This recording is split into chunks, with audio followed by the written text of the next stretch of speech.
জান্নাতের মধ্যে জান্নাতীদেরকে এক জায়গায় কইরা বলবেন যে ওয়াদা যা ছিল সব কি পাইছো? পেয়ে থাকলে বলো। তো সব জান্নাতীরা বলবে আল্লাহ শুধু এই জান্নাতি হতে চান সবাই? দেখি কারা কারা জান্নাতি। যারা দেরি করে হাত উঠাইছে, যারা দেরি করে হাত উঠাইছে আল্লাহ দেখেনি? হাত নামান, চান্স আর একবার দেব, হাত নামান। জান্নাতীদেরকে আল্লাহ জিজ্ঞাসা করবে, ও জান্নাতীরা, জান্নাত দেওয়ার পরে আর কি বুঝে দেওয়ার পরে বলবে তোমরা যা প্রতিশ্রুতি দেওয়া হয়েছিল সব কি পাইছো? জান্নাতীরা কি বলবে শুনেন। ওই জায়গায় তো আপনার একটু উত্তরটা দেওয়া লাগবে। কি আমরা জান্নাতি না? ওই জায়গায় আমাদের উত্তর দেওয়া লাগবে না? মুখস্থ না করলেও দিতে পারবেন, তারপরে বলে দিতেছি আর কি। ওই জায়গায় জান্নাতীরা বলবে আল্লাহ যা পাওয়ার কথা ছিল, আপনার দেওয়ার কথা ছিল আমাদের, শুধু তাই পাইছি তাই না, 97 গুণ বেশি পাইছি। দেখছেন সুবহানাল্লাহ, কি আসতে কইলো? কি করে আল্লাহ আপনার জান্নাত দেবে? আরে 100 ভোট দিয়ে বলেন সুবহানাল্লাহ। কয় গুণ বেশি পাইছে? দেখছেন কইতে পারলো না। কয় গুণ? কয় গুণ? আল্লাহ বলবেন যে হে জান্নাতীরা, তাইলে তো যাই হোক, যা পাওয়ার ছিল 97 গুণ বেশি পাইছো, তাহলে তো আর তো কিছু চা পাওয়ার নেই। এবার কি ছুটি তো অন্য কাজে মনে কয় যে জান্নাতীরা কয় যে আল্লাহ দাঁড়ান, আমরা আরো কিছু চা পাওয়া আছে কিনা একটু হিসাব করে কই। আগের থেকে আপনি আমাদের এই মানে দাবি দাবার ক্লোজ করে দিয়েন না। যদিও 97 গুণ বেশি পাইছি, যেহেতু অপশন একটা দিচ্ছেন আরো কিছু চাওয়ার আছে কিনা, অপশনটা কতটুকু কাজে লাগাবো। আর জান্নাতি মানুষরা মনে করতেছে যে কি কব, এখন সুযোগ তো পাইলাম, চাবোটা কি? আরে যা চাবো তা তো পাইছি, 97 গুণ বেশি পাইছি, আর চাবেটা কি খুঁজে পাইতেছে না কি। এজন্য এবার জান্নাতীদেরকে আল্লাহ নিজেই বলে দেবে, কিরে নেতা কই তোদের নেতা? আরে ভোটের নেতা নমিয়া আলেম নেতা কই? সেই আলেমদের কাছে খুঁজে প্রশ্ন কর, আলেমরা তোদেরকে দিশা বলে দিবে এখন কি চাওয়া উপযুক্ত। আল্লাহু আকবার বলে। জান্নাতীরা এবার আলেমদের খোঁজ দিয়ে বলবে, হুজুর একটু বলে দেন না, আল্লাহ এই প্রশ্ন করছে জবাবে কি লাগবে? আলেমরা বলবে এর জবাব তো আল্লাহ দুনিয়ায় আলেমদেরকে শিখায় দিছে। সুবহানাল্লাহ। সাধারণ মানুষ জান্নাতীরা মনে করতেছে যা চাওয়া তার থেকে 97 গুণ বেশি পাইছে, আবার কি চাবে আল্লাহই জানে। ইয়ে তো কি লাগে। আলেমরা বলে আল্লাহ, আলেমরা বলে মানুষদেরকে শিখায় দেয় আল্লাহর কাছে বলো, আল্লাহ কোরআন আপনি নাজিল করেছেন সারা জীবন মানুষের কণ্ঠে, আপনার বান্দাদের কণ্ঠে কোরআন শুনছি। আজকে যিনি কোরআন নাজিল করেছেন তার কণ্ঠে আমরা কোরআন শুনতে চাই। মজলিস একটা কায়েম হয়ে যাবে, দাবি কবুল। আল্লাহ নিজেই সভাপতি। আল্লাহু আকবার বলেন। আল্লাহর নবী প্রধান অতিথি, মারহাবা বলেন। বিশেষ অতিথি হযরত দাউদ আলাইহিস সালাম। সুবহানাল্লাহ বলেন। এরা কেউ খুশি না মনে হইতেছে? খুশি? জোরে একটা আল্লাহু আকবার বলেন। আর দাউদ নবীর কণ্ঠ কি? দাউদ নবী যখন জাবুর তেলাওয়াত করত, মাছগুলো উপরে চলে আসতো, পিপিলিকাগুলো থপ হয়ে শুনতো, পশু পাখিগুলো পাগলের মতো চেয়ে থাকতো, পাখিগুলো উড়াবাদ দিয়েছে দাউদ নবীর জাবুর তেলাওয়াত শুনতো। ক্ষুধায় মইরা যাইতেছে কিন্তু ক্ষুধার কথা মনে নাই। দাউদ নবীর তেলাওয়াত শুনতে শুনতে শুনতে ক্ষুধা লাগছিল, ক্ষুধার কথা মনে নাই। জাবুর শুনতে শুনতে পাখি মইরা গেছে কিন্তু শোনা বাদ দেয় নাই। আল্লাহ আল্লাহ। তো জাদু মাখা কণ্ঠ। জাবুর ছিল কবিতার মতো ছন্দে ছন্দে নাজিল হওয়া একটা কিতাব।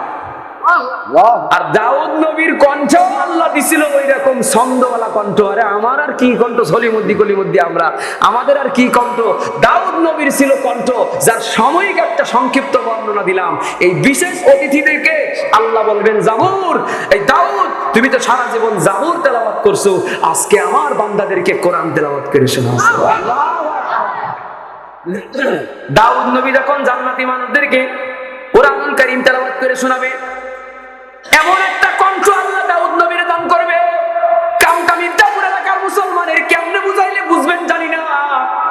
দাউদ নবী যখন কোরআন থেকে তেলাওয়াত করবেন, এক দাউদ নবী তেলাওয়াত করবেন কিন্তু 70 রকমের কণ্ঠ তার মুখ থেকে বের হবে। এই যে দেখতেছেন না, ইকো হইতেছে। হ্যাঁ, তো বাড়ি খেয়ে খেয়ে 2-3 বার শেষ। তা আমার যেই কণ্ঠ, এরকম 70 জনের কণ্ঠ, এক এক জনের কণ্ঠে এক এক সুমিষ্টতা, এরকম একটা কণ্ঠ আল্লাহ দাউদ নবীরে দান করবে। সুবহানাল্লাহ। ওই তেলাওয়াত কারা কারা শুনতেছেন দেই? আল্লাহ আমাদের সবাইকে কবুল করো, বলেন আমিন। আরো জোরে বলেন আমিন। আগেই কইছি আজকে ওয়াজ সংক্ষিপ্ত হবে কিন্তু খুব গুরুত্বপূর্ণ। একেবারে শেষ লগ্নে শেষ সময়ে চলে এসেছি। দাউদ নবী বিশেষ অতিথি যখন কোরআন তেলাওয়াত হয়ে যাবে, এবার আল্লাহ বলবেন এর থেকে আরো ভালো তেলাওয়াত শুনবা? কই হ্যাঁ, এর থেকে ভালো তেলাওয়াত শুনবো। তো এবার মুহাম্মদুর রাসূলুল্লাহকে বলবেন প্রধান অতিথি আপনি এবার স্টার্ট করেন। আল্লাহু আকবার।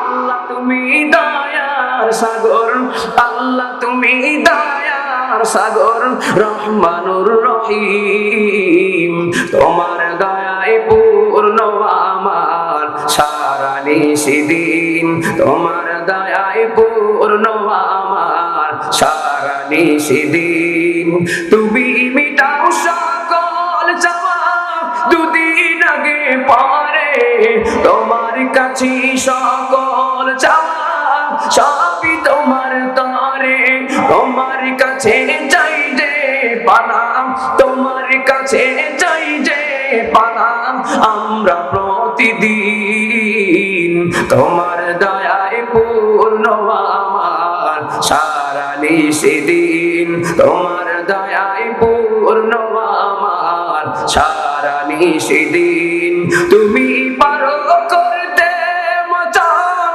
অভাব দুঃখী লোকের, তুমি পরম মুক্তি দাতা মালিকে জগতের, ঠিক কিনা?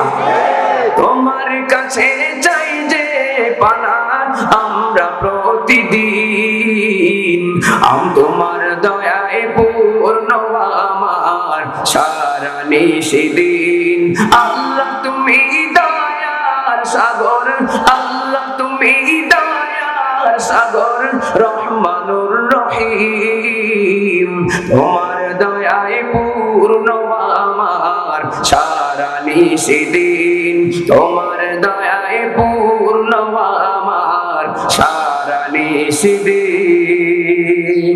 মারহাবা বলেন জোরে।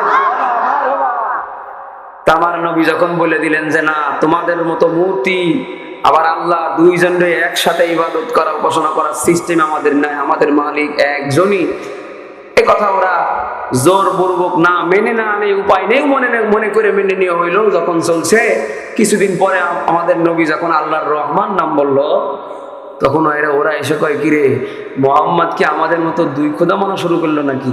আল্লাহ একজন আর রহমান আর একজন।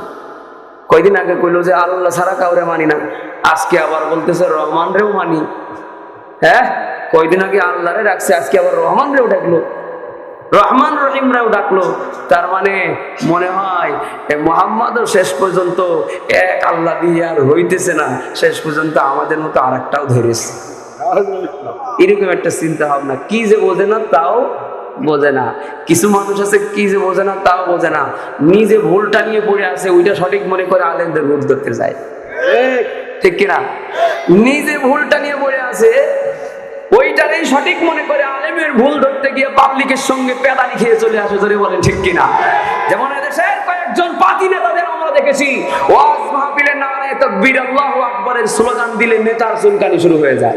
আরে সিলেটের ঘটনা বলতেছি, আল্লাহু আকবারের স্লোগান দিছে, বক্তার মাইক কেড়ে নিয়ে ওই লোক বলে না না না এই স্লোগান দেবা না, এটা তো অমুক দলের স্লোগান। নারায়ে তাকবীর আল্লাহু আকবার কোন দলের স্লোগান? জোরে বলেন। নারায়ে তাকবীরের জবাবে বলি আল্লাহ তুমি সবথেকে বড়। এই আল্লাহু আকবারের স্লোগান তো আমরা দুনিয়ায় যখন আসছি কানে আযান ইকামত দিয়ে আমাদেরকে ওইটাই শোনানো হয়েছে। প্রত্যেক দিন আমাদেরকে ওই স্লোগান দিয়েই নামাজ পড়া লাগবে। প্রত্যেক দিন নয়, জীবনের শেষ নামাজ জানাজার নামাজে যখন আমাদেরকে সামনে রাখা ইমাম সাহেব দাঁড়াবে, বুক বরাবর দাঁড়াইয়া তখনও বলবে আল্লাহু আকবার। ঠিক কিনা বলেন? এজন্য এই বাংলাদেশে কিছু মানুষ আছে যারা দেখতে মুসলমান, নামে তো মুসলমান, সুন্নাতে খাতনা করেছে, মসজিদ কমিটির সভাপতি সেক্রেটারির একটা পদ পেয়েছে বলেই নিজের বড় মুসলমান দাবি করে, কিন্তু আল্লাহু আকবারের স্লোগান ছিললে দলের গন্ধ পাই। আমি বলবো নামে তো মুসলমান, কামে তো মুসলমান হতে পারো নাই, তুমি টাটকা মুনাফিক, ওয়াজ মাহফিলের সভাপতি হওয়ার কোনো যোগ্যতা নাই, ঘাট ধরে নামায় দেন। চলে বলে ঠিক কিনা?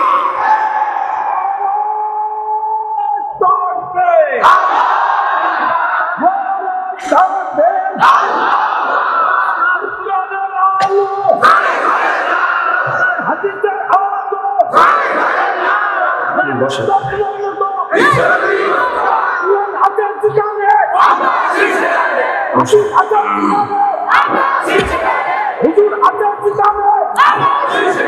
সত্যের পক্ষে গান গায় বলে আমি বিদ্রোহী, সত্যের পথে ডাকি বলে আমি বিপ্লবী।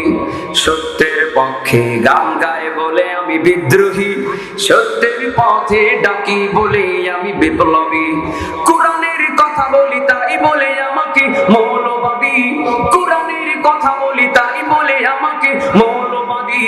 জিহাদের কথা বলি তাই বলে আমাকে জঙ্গিবাদী।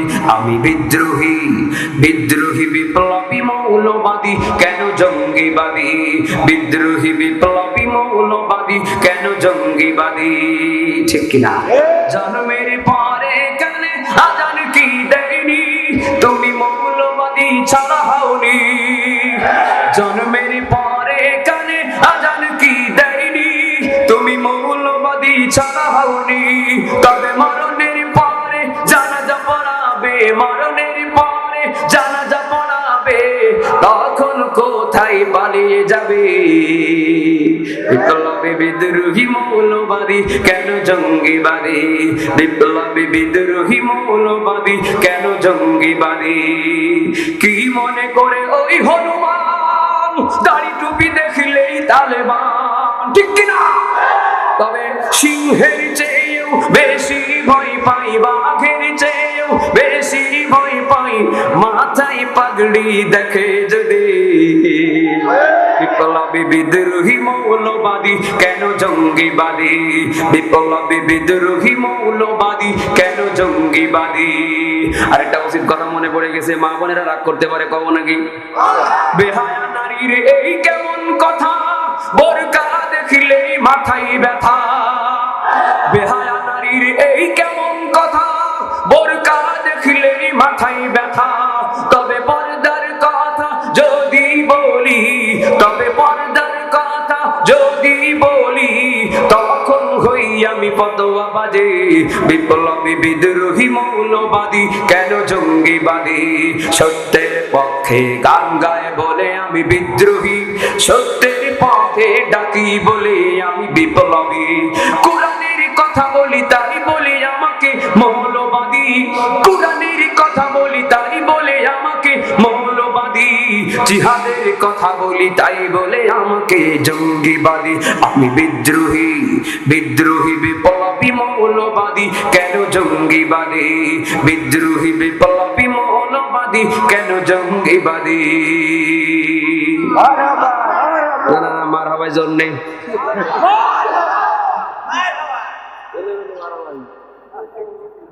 সাহেবুল ভাই আমারে ওয়াজ করতে ওঠার আগে কইছে যে কিছু গজল হবে, তাও আইনুদ্দিন ভাইয়ের গজল হবে। গরম গজল শোনেন, ঠান্ডা মার হাওয়া দেয়, তাহলে গজল গাবো কেমনি? একসাথে কাজা কাপড় আদায় করে আরেকটা মার হাওয়া দেন, ঠিক আছে না? এবার মুসলমানেরা আমার, কঠিন একটা কথা আমি বলবো, এই জন্য আপনাদের মনোযোগ আকর্ষণ করে নিলাম। আমি একটা কঠিন কথা বলবো, 2-3 মিনিট আমার টাইম লাগবে। এই 2-3 মিনিটের মধ্যে কেউ উঠতেও পারবেন না, লড়াচড়াও করতে পারবেন না। কঠিন লাগছে, অনেক কঠিন আছে। এই 2-3 মিনিটের মধ্যে বাংলা গ্রামার, ইংরেজি গ্রামার, আরবি গ্রামার, 3টা ভাষার গ্রামার নিয়ে আলোচনা হবে, কিন্তু টাইম সর্বোচ্চ 5 মিনিট, 2-3 মিনিটও হতে পারে। কইব কে উঠানামা করবেন না, অন্তত সর্বোচ্চ 5টা মিনিট। রেডি আছেন আপনারা? আর রহমানু আল্লামাল কোরআন, সূরাতুর রহমান নিয়ে আমি আলোচনা করতেছিলাম। আমার নবী আল্লাহকে আল্লাহ বলে যখন বললেন, ওই আল্লাহ ছাড়া আমি কাউকে মানি না।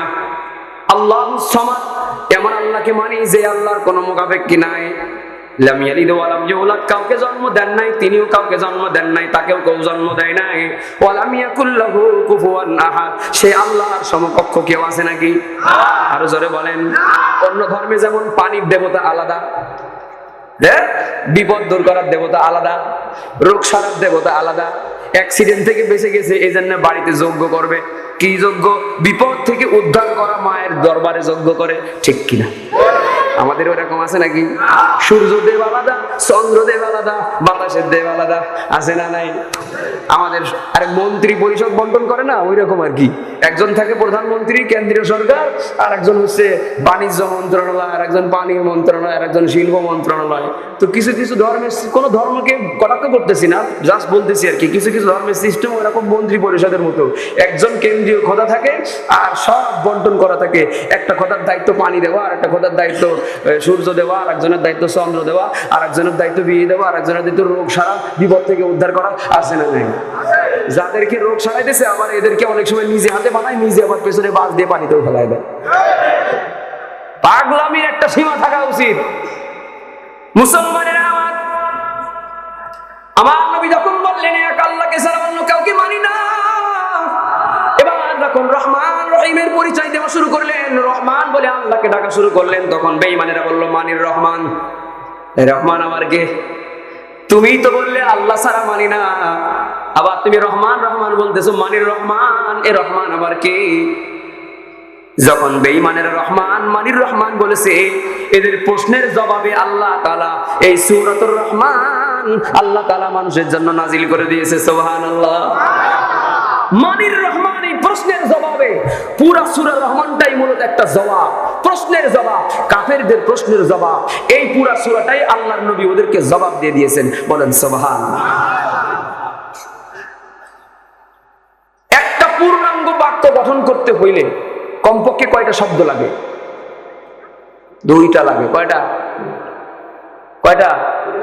যারা লেখাপড়া করছেন তারা অন্তত আমার একটু সারা শব্দ দিয়ে, বাংলা ওলারা বলবেন, ইংরেজি ওলারা বলবেন, আরবি ওলারা বলবেন, তিনটা ভাষা নিয়ে আমি একটা এই বিষয়টা বোঝানোর চেষ্টা করব।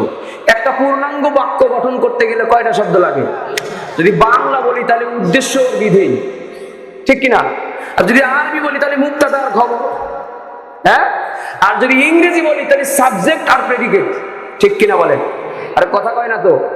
ইংরেজি ওলারা বলেন দুই বাক্য গঠন করতে গেলে দুইটা শব্দ লাগে, কমপক্ষে সাবজেক্ট একটা আর প্রেডিকেট একটা, ঠিক কিনা? বাংলা ওলারা বলেন পূর্ণাঙ্গ একটা বাক্য গঠন করতে গেলে কি পূর্ণাঙ্গ একটা বাক্য গঠন করতে গেলে কি বলে? উদ্দেশ্য আর বিধেয়। আরবি ওলারা মুক্তাদা আর খবর। এখন আর রহমান কয়টা শব্দ বলেন? কথা না কইলে আপনি চাইরা নাও বুঝবেন না মিয়া, কথা বলা লাগবে, বুঝেন আর না বুঝেন কথা বললে দেখবেন আল্লাহ আপনারা ইলম দান করে দেবে। কইছি না কঠিন আলোচনা হবে 5 মিনিটের পরে তোমার পানির আলোচনায় যাইতেছে। আমার একটা আওয়াজ দিয়ে বলে দেন, এই যে আর রহমান, এখানে শব্দ কয়টা? একটা। কয়টা? কয়টা? পূর্ণাঙ্গ বাক্য গঠন করতে শব্দ লাগে কয়টা? এখানে আছে কয়টা শব্দ? একটা শব্দ। তাহলে একটা শব্দ কি বাক্য গঠন হয়েছে? হয়নি। তো মুফাসসিরিনে কেরাম বলেন আর রহমান এটা একজনের নাম, আমরা বলিও না যে এটা একটা বাক্য, তবে এটা হচ্ছে মুক্তাদা, এটা হচ্ছে উদ্দেশ্য, এটা হচ্ছে সাবজেক্ট। সূরা রহমানের এই শুধুমাত্র রহমানটা হচ্ছে সাবজেক্ট, আর সূরাতুর রহমানে ৭৮টা আয়াত আছে, বাকি ৭৭টা আয়াত হচ্ছে এই সাবজেক্টের প্রেডিকেট, এই উদ্দেশ্যের বিধেয়, এই মুক্তাদার খবর। কথা কি বুঝতে পেরেছেন? আর রহমান মানে মানির রহমানের জবাব দিতেছে যে রহমানকে আল্লাহ তাআলা নিজেই বলেছেন আর রহমান। তোমরা যে জিজ্ঞাসা করছিলে রহমানকে, আমি এবার জবাব দিতেছি, রহমান হচ্ছেন তিনি আল্লামাল কোরআন, রহমান হচ্ছেন যিনি কোরআন শিখাইছেন, যিনি। সুবহানাল্লাহ। আবার বলছেন আর রহমান খলাকাল ইনসান, রহমান হচ্ছেন তিনি মানুষ বানাইছেন যিনি। আর রহমান আল্লামাল কোরআন, রহমান হচ্ছেন যিনি কোরআন শরীফ পড়া শিখাইছেন, যিনি। আর রহমান আশ-শামসু ওয়াল কমারু বিহুসবান, আর রহমান ওয়ান নাজমু ওয়াশ-শাজারু ইয়াসজুদান, আর রহমান ওয়াস-সামা রাফা'আহা ওয়া ওয়াদা'আল মিজান। আল্লাহু আকবার। যে আল্লাহ রহমান সেই আল্লাহই রহিম, ঠিক কিনা? তাইলে শুধুমাত্র রহমান এই মুক্তাদার পরের আয়াত খবরে আউয়াল, খবরে আউয়াল, খবরে সানি, খবরে সালেস, খবরে রাবে, এইভাবে করে প্রত্যেকটা জবাবেই এই উদ্দেশ্যের বিধেয় হিসেবে আল্লাহ তাআলা বলে দিয়েছেন। ইংরেজি আলারা বলবেন যে first predicate, second predicate, third predicate, fourth predicate. প্রত্যেকটা আয়াত যাবার এক একটা করে প্রেডিকেট, তার মানে প্রত্যেকটা আয়াতের মধ্যে আল্লাহ রহমানের পরিচয় বহন করে দিয়েছেন। শুধুমাত্র ফাবিআই আলাই রাব্বিকুমা তুকাদ্দিবান, তোমরা আল্লাহর কোন কোন নিয়ামত অস্বীকার করবে, এই আয়াতটা আল্লাহ বলেছেন 30 বার। সুবহানাল্লাহ। হযরত আব্দুল্লাহ ইবনে মাসউদ রাদিয়াল্লাহু আনহু বলেন, আল্লাহ নবীর সঙ্গে একদিন সফর করতেছিলাম, সফরের মাঝখানে হঠাৎ করে নির্জন এলাকায় গিয়ে আল্লাহ নবী একটা ডাক দিলেন। কি দিলেন? ডাক দিলেন, মাটির উপরে একটা ডাক দিছে, দিয়ে বলে আব্দুল্লাহ ইবনে মাসউদ, এই দাগের এই পাশে তুমি আর আসবা না। তা নবী নিষেধ করেছে, উনি শুনছে, কিন্তু আওয়াজ শুনতে পাইতেছে ওই পারে যে নবীজি সূরা রহমান তেলাওয়াত করতেছে। নবীজির সূরা রহমানের যেই জায়গায় আল্লাহ বলেছেন কোন কোন নিয়ামত অস্বীকার করো, সেই জায়গায় ওই পাশ থেকে কারা জানি আওয়াজ করে বলে, লা নুকাজ্জিবু বিশাইইন ফালাহুল হামদু, আল্লাহর কোন নিয়ামতকে আমরা অস্বীকার করি না, সব প্রশংসা তার। সুবহানাল্লাহ। নবীজি ফিরে আসলে আব্দুল্লাহ ইবনে মাসউদ রাদিয়াল্লাহু আনহু বললেন, ও নবী, আপনি আমারে রাইখা ডাক দিয়ে আরেক জায়গায় যে ওয়াজ মাহফিল করে আসলেন, আমার একটু নিয়ে যাইতেন, ওইখানে কাদের ওয়াজ শুনে আসলেন?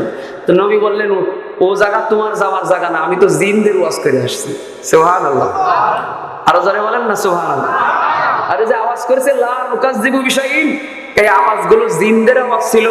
জিনদের সামনে নবী সূরা রহমানের ওয়াজ করেছে। জিনরা প্রত্যেকটা প্রশ্নের এই জবাবে বলে দিয়েছেন, আল্লাহর কোন নিয়ামতকে আমরা অস্বীকার করি না, সব প্রশংসা আল্লাহ।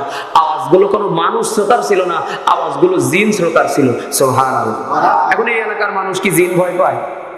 আরে জিন কি ভয় পাবার জিনিস? জিন আল্লাহ পাঠাইছে কি ভয় করার জন্য? আমাদের ভয় দেখানোর জন্য। কি করতে পাঠাইছে? হ্যাঁ, আরো জোরে বলেন।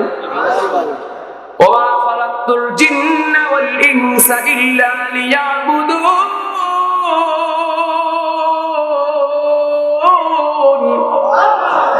জিন আর মানুষকে আল্লাহ তাআলা কিসের জন্য পাঠাইছে? আরো জোরে বলেন।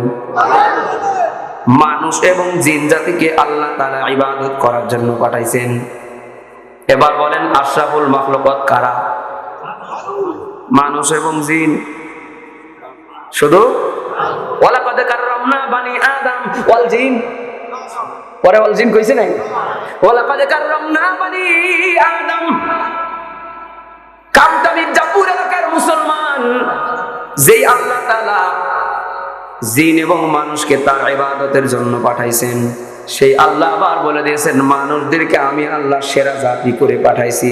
এবার বলেন, জিন সেরা না মানুষ সেরা? সবাই বলেন। তাহলে সেরা ওরা দুর্বলদের ভয় পাবে নাকি? তাহলে জিনরা মানুষকে ভয় করা উচিত না, মানুষরা জিনকে ভয় করা উচিত। কারণ দুর্বল কারা? ওরা না আমরা? ওরা দুর্বল, আমরা সবাই। কিন্তু আমাদের এলাকার যুবক কুলপান রাতে বাথরুম লাগলে একা একা বাড়িতে বেরোতে পারে না। আরে শুধু লাইট না, তো ওর মা ঘুমায় আছে, তারে ডেকে তোলে। বড় ভাই ঘুমায় আছে, কাঁচা ঘুম ভাঙায়, তারে তুলে শীতের ভিতরে বড় ভাইটাতে দাঁড় করে রাখছে, উনি ভিতরে যে কাম সারতেছে। তুমি বেটা মানুষও দাবি করো, আবার একা একা বাথরুমে যাওয়ার ক্ষমতা নেই তোমার রাতে, এত সাহস তোমার? আরে জিন কি ভয় পাওয়ার জিনিস? জিন তো ভয় পাওয়ার জিনিস না। জিনদের আমাদের ভয় করার টাইম নাই, জিনরা পারলে আমাদের উল্টো ভয় করুক। আরে বুঝেন না কথা?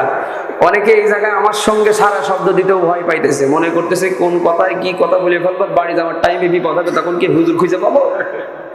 আমার বিপদ আমাদের উদ্ধার করতে কিন্তু কিচ্ছু পাবো না, চুপচাপ থাকবো, অন্তত জিনের আলোচনার টাইমে কোনো কথাই বলবো না। এরকম একটা টেনশন কিন্তু অনেকের আছে। আমরা সেরা, আমরা সেরা, আমরা নবীর সন্তান, মানুষ, মানুষের সন্তান এবং নবীর সন্তান। আমরা বান্দরের বাচ্চা, বান্দর না ধরে বলেন ঠিক কিনা? আমরা বান্দরের পুত না মিয়া। আপনার সন্তানকে আমার দিকে তাকান। মাদ্রাসায় পড়াবেন না কই পড়াবেন, বাড়িতে ডিসিশন নিয়ে আগে বলে দিয়ে যায়। এই যে বইয়ের পৃষ্ঠার মধ্যে কয়টা বান্দরের ছবি আঁকাইছে, আঁকাই বড় বান্দরটা দেখায় বলে এটা হচ্ছে তোর দাদা, তারপরেরটা দেখায় বলে এটা তোর বাপ, তারপরেরটা দেখায় বলে এটা তুই।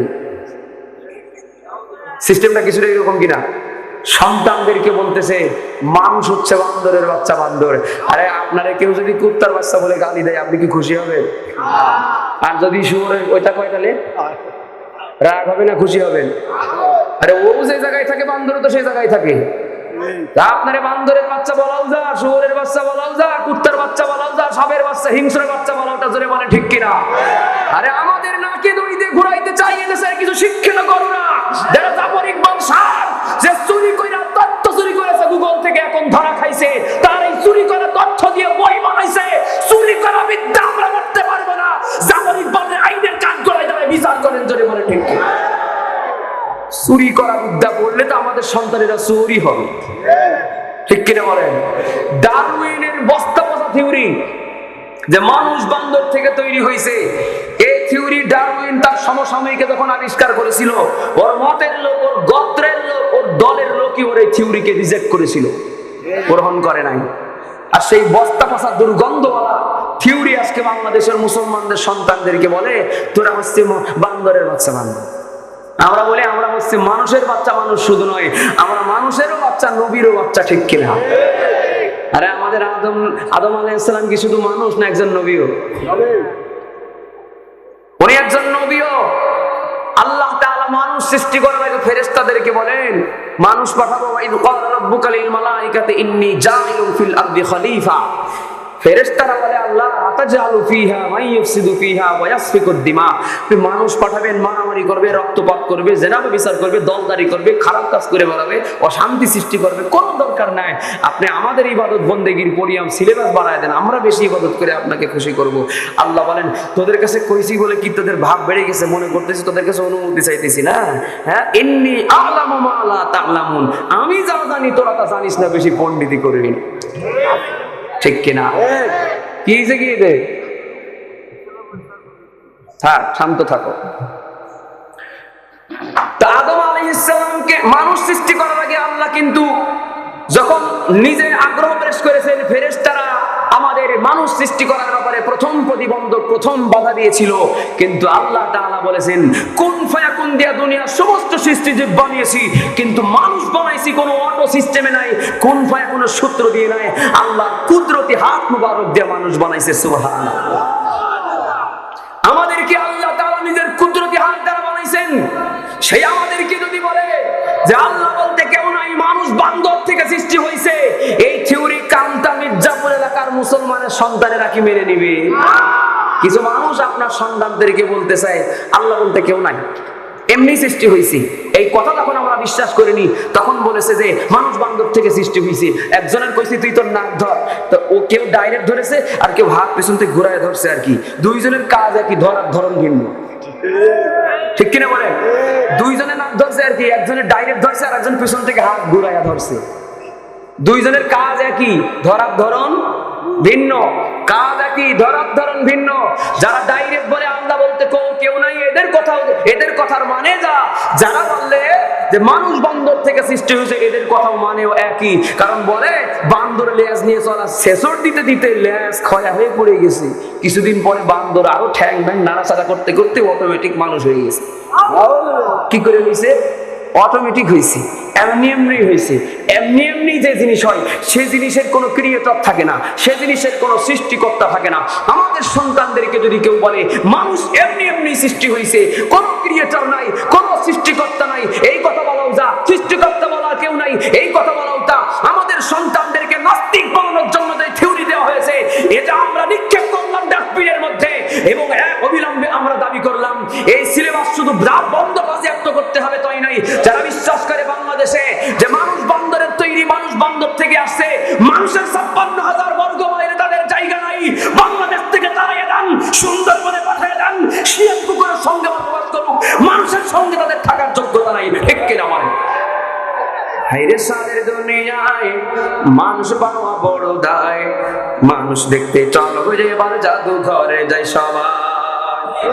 হায়রে সাদের দুনিয়ায় মানুষ পাওয়া বড় দায়, মানুষ দেখতে চলো এবার জাদুঘরে যাই সবাই, মানুষ দেখতে চলো এবার জাদুঘরে যাই সবাই। চেহারাটা দেখতে ভালো, পোশাকটাও চমৎকার, অন্তরে তার কালি ভরা, কাজটা বড় কদাকা। চেহারাটা দেখতে ভালো, পোশাকটাও চমৎকার, অন্তরে তার কালি ভরা, কাজটা বড় কদাকার। এই মানুষের ভিড়ে আজি, এই মানুষের ভিড়ে আজি আসল মানুষ নাই রে নাই। মানুষ দেখতে চল হয়ে এবার জাদুঘরে যাই সবাই, মানুষ দেখতে চল হয়ে এবার জাদুঘরে যাই সবাই। শিক্ষার জন্য ডিগ্রির ভারে সাহেবের মাজা বাঁকা, মুচকি হেসে সব অফিসে নেই যে ঘুষের টাকা। ঠিক কিনা বলে?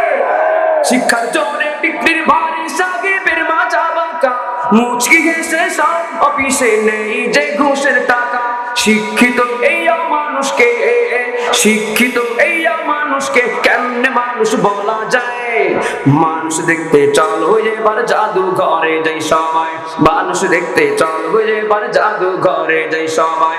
হাইরে সাদের দুনিয়ায় মানুষ পাওয়া বড় দায়, মানুষ দেখতে চল হয়ে এবার জাদুঘরে যাই সবাই, মানুষ দেখতে চল হয়ে এবার জাদুঘরে যাই সবাই। কোন শিল্পীর গল্প? কোন শিল্পী? কত বছর আগে এই গজল গেয়ে গেছে।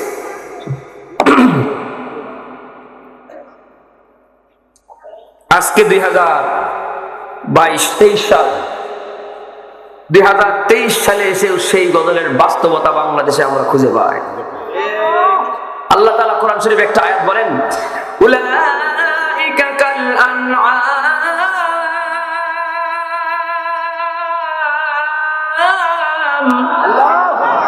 কিছু মানুষ দুনিয়ার মধ্যে ঘোরাফেরা করে, দেখতে মানুষ কিন্তু আসলে মানুষ না।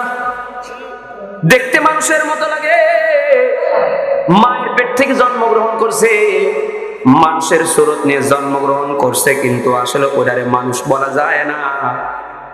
আসলে তাদেরকে মানুষ বলা যায় না, বরং কিছু কিছু মানুষ দুনিয়ায় ঘোরাফেরা করে, মানুষ দেখতে মনে হলো তার চরিত্রটা ছাগলের মতো, কারো চরিত্র গাধার মতো, কারো চরিত্র গরুর মতো, কারো চরিত্র হিংস্র জানোয়ারের মতো।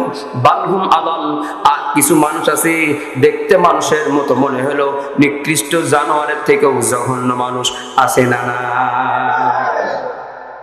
গর্বাসুর আদমি ইনসাগুদে, গর্বাসুর আদমি ইনসাগুদে, আহমদ আবু জাহলো হাম এক সাশুদে, আহমদ আবু জাহলো হাম এক সাশুদে। আরে মায়ের পেট থেকে মানুষের সুরত নিয়ে জন্মগ্রহণ করলেই যদি তারে লোকে তারে মানুষ কইত, তাহলে তো আবু জেহেল একটা মানুষ ছিল। কামতা মির্জাপুর এলাকার মানুষের কাছে আমি জানতে চাই, আবু জেহেল কি কোনো মানুষ ছিল না? হ্যাঁ, আবু জেহেল মানুষ? আবু জেহেল মানুষ নয়, দেখতে মানুষের মতো, কিন্তু কিয়ামত পর্যন্ত যত প্রাণী আসবে সব থেকে নিকৃষ্ট প্রাণীর নাম হচ্ছে আবু জেহেল। ঠিক কিনা বলে?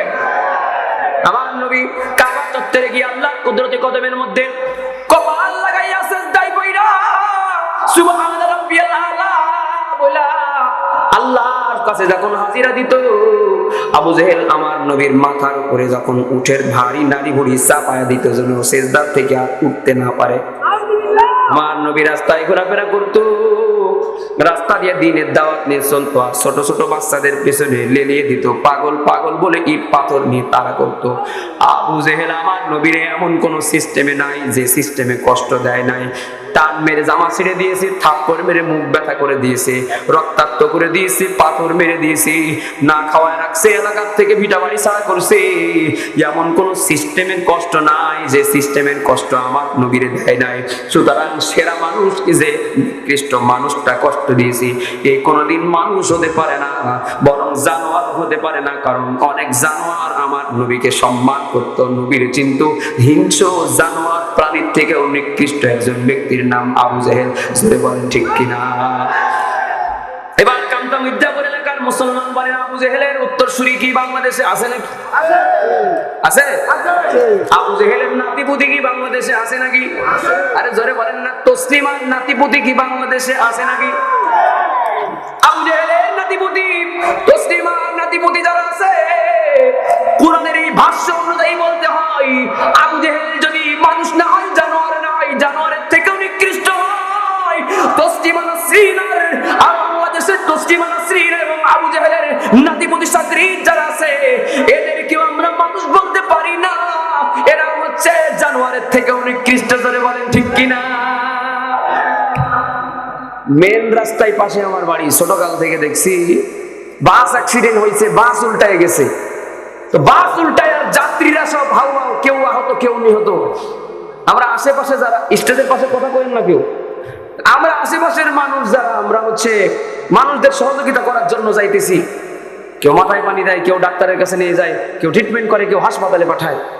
আর গ্রামের কিছু মানুষ দেখি বস্তার প্যাকেট নিয়ে দৌড়ে, বস্তার প্যাকেট নিয়ে দৌড়াইতেছে অ্যাক্সিডেন্ট হওয়া বাসের কাছে। কি জন্য যাইতেছে? গনিমতের মাল মনে করে নিতে চায় আর কি। এভাবেও দেখেছি মহিলা অ্যাক্সিডেন্ট করে এমন আহত, শরীর থেকে অনবরত রক্ত ঝরছে। এই মহিলার নাকের দুল পেয়ে এটা নিয়ে আবার লোভ সামলাইতে পারি নাই, রক্তাক্ত মহিলাকে আবার রক্তাক্ত করে দিয়ে তার নাকের দুল, কানের দুল ছিঁড়ে নিয়েছে, ভ্যানিটি ব্যাগ কেটে নিয়েছে, জুতাগুলো কুড়াই নিয়ে গেছে। সারা দুনিয়ার মানুষ এই জানোয়ারদেরকেও মানুষ বললেও আমরা মানুষ বলতে পারি না, জানোয়ারের থেকে নিকৃষ্ট কাজ করেছে। ঠিক কিনা বলে? বিপদগ্রস্ত মানুষদেরকে দেখলে জানোয়ারেও অনেক সময় মানুষের প্রতি রহমশীল হয়। অনেক জায়গায় শুনেছি ঘরে আগুন ধরেছে, মানুষ ঘুমায় আছে রাতে, কিন্তু গোয়ালের গরুটের পায়ে হাম্বা করে ডাক দিয়ে মালিক ডেকে তোলে। ঠিক কিনা বলেন? আরে বাড়িতে যাই প্রতিদিন, কুকুরের জন্য একটা করে পাউরুটি হলো আমার কিনে নিয়ে যাওয়া লাগে। কারণ যখনই আমি গেট খুলতে যাই তখনই কুকুর, একটা ল্যাংড়া কুকুর আছে, ও জানে যে ওর প্রতি এলাকার কেউ রহম না করলে এই হুজুর তারে প্রতিদিন খাইতে দেয়। আমি বাড়িতে গিয়া আগে ঘরে ঢুকি, রান্না করে কিছু আছে কিনা, যদি না দিয়ে থাকে তাহলে বাড়ির মানুষের জন্য কিছু একটা কিনে নিয়ে যায় প্রতিদিন, ওইটা ওরে খাইতে দিই। এই হিংস্র জানোয়াররা এর বদৌলতে শুধু আমি নয়, আমার পুরো বাড়ির মানুষদেরকে ফ্রি বিনা পয়সায় পাহারা দেয়। আমার বাড়ির শিশুদেরকে পর্যন্ত এই ল্যাংড়া কুকুরে পাহারা দেয়। একটা জানোয়ার বিপদের টাইমে মানুষকে সহযোগিতা করে, কিন্তু মানুষের সুরত নিয়ে বিপদগ্রস্ত মানুষদের উপরে যারা নির্যাতন করে, জুলুম করে, ছিনতাই করে, রাহাজানি করে, মনে রাখতে হবে মানুষ হতে পারে না, জানোয়ার শুয়ারের থেকেও নিকৃষ্ট। ঠিক কিনা বলে? মানুষ হবার সিস্টেমই তো পাই নাই ওরা, মানুষ হবার সিস্টেমই পাই নাই। বলেন সুদ খাওয়া হালাল না হারাম? আরে সুদ খাওয়া হালাল না হারাম? সুদের সব থেকে জঘন্য গুনাহ হলো নিজের মায়ের সঙ্গে জেনা করা। জোরে নাউজুবিল্লাহ বলেন। এবার বলেন সুদ খাওয়া মানুষ আপনার জানামতে আসে না নাই? কি করে মানুষ বলবো? এই ওয়াজ করলে তো আপনারা অনেকে রাগ হবেন। কি করে মানুষ বলবো বলেন? এদেশের মধ্যে বাল্য বিবাহ যে করে তার বাড়ি পুলিশ যাই, যৌতুকের কথা শুনলে তার বাড়ি পুলিশ যাই, কিন্তু এদেশের মধ্যে সুদখোরের বাড়ি পুলিশ যায় না। আরে ভাই, বাল্য বিবাহ আবার কতটুকু অপরাধ, সুদ কি বলে যৌতুক আর কতটুকু অপরাধ। নিজের মায়ের সঙ্গে এত বড় অপরাধ যে করেছে, সে বাল্য বিয়ার যৌতুক ওলার থেকে ছোট অপরাধী না বড় অপরাধী? কোন কুকুরও কি কিনে তার মায়ের সঙ্গে করে আর কি, কুকুর ছাগলেরা করে, কিন্তু যারা মানুষ হইয়াও নিজের মায়ের সঙ্গে এত জঘন্য কাজ করতে পারে, সে আর কুকুরের মধ্যে পার্থক্য থাকলো কোথায়? কি ঠিক না? এজন্য সম্মানিত হাজিরিন, আল্লাহ তাআলা কোরআন শরীফে বলেন, ইয়া আইয়ুহাল্লাযীনা আমানু লা তাকুলুর রিবা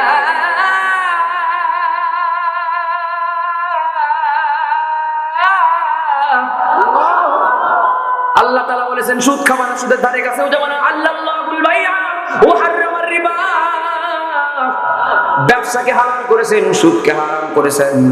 কামতা মির্জাপুর এলাকার মুসলমান, সুদের বিরুদ্ধে যদি আমি ওয়াজ করি তাহলে কি আপনারা আমার শত্রু হয়ে যাবেন? রাগ হবেন? কেউ যদি রাগ হয় তাই বলে কি আমি সুদের ওয়াজ বন্ধ করে দেবো? আইনুদ্দিন আল আজাদ এগুলা আমাদেরকে শিখায় যায় নাই, ঠিক কিনা?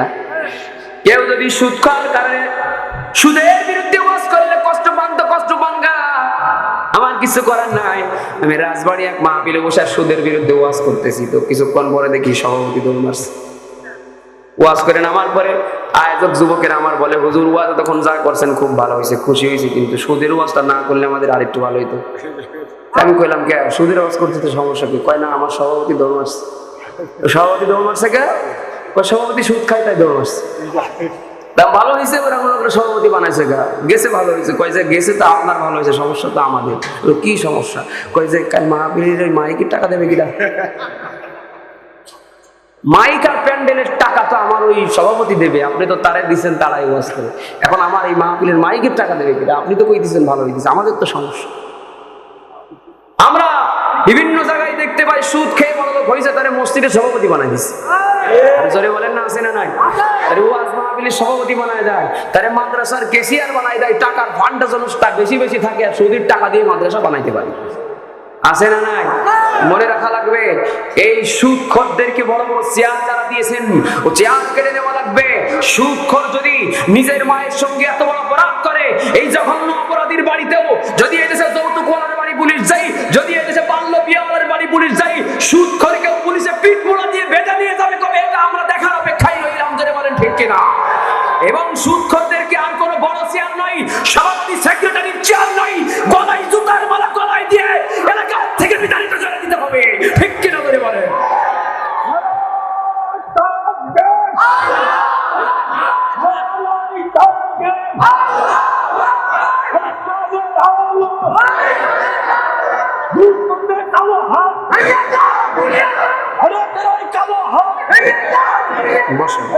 সংক্ষেপ রাগ হইতেছেন আপনারা, বেজার হইতেছেন মুসলমানেরা। সূরাতুর রহমান থেকে কথা বলতেছি। সূরাতুর রহমান মূলত একটা প্রশ্নের জবাবে আল্লাহ নাজিল করেছেন। শানে নজুল বলেছি সূরা রহমান রহমান বলে নামকরণের কারণ হচ্ছে আল্লাহ তাআলা রহমান নাম নিয়ে মূলত এই সূরার মধ্যে আলোচনা করেছে। শব্দের অর্থ রহমানও আছে, রহিমও আছে, দুইটার অর্থ কিন্তু এক, কিন্তু দুই রকম ভাবে বলার কারণ আছে না নাই?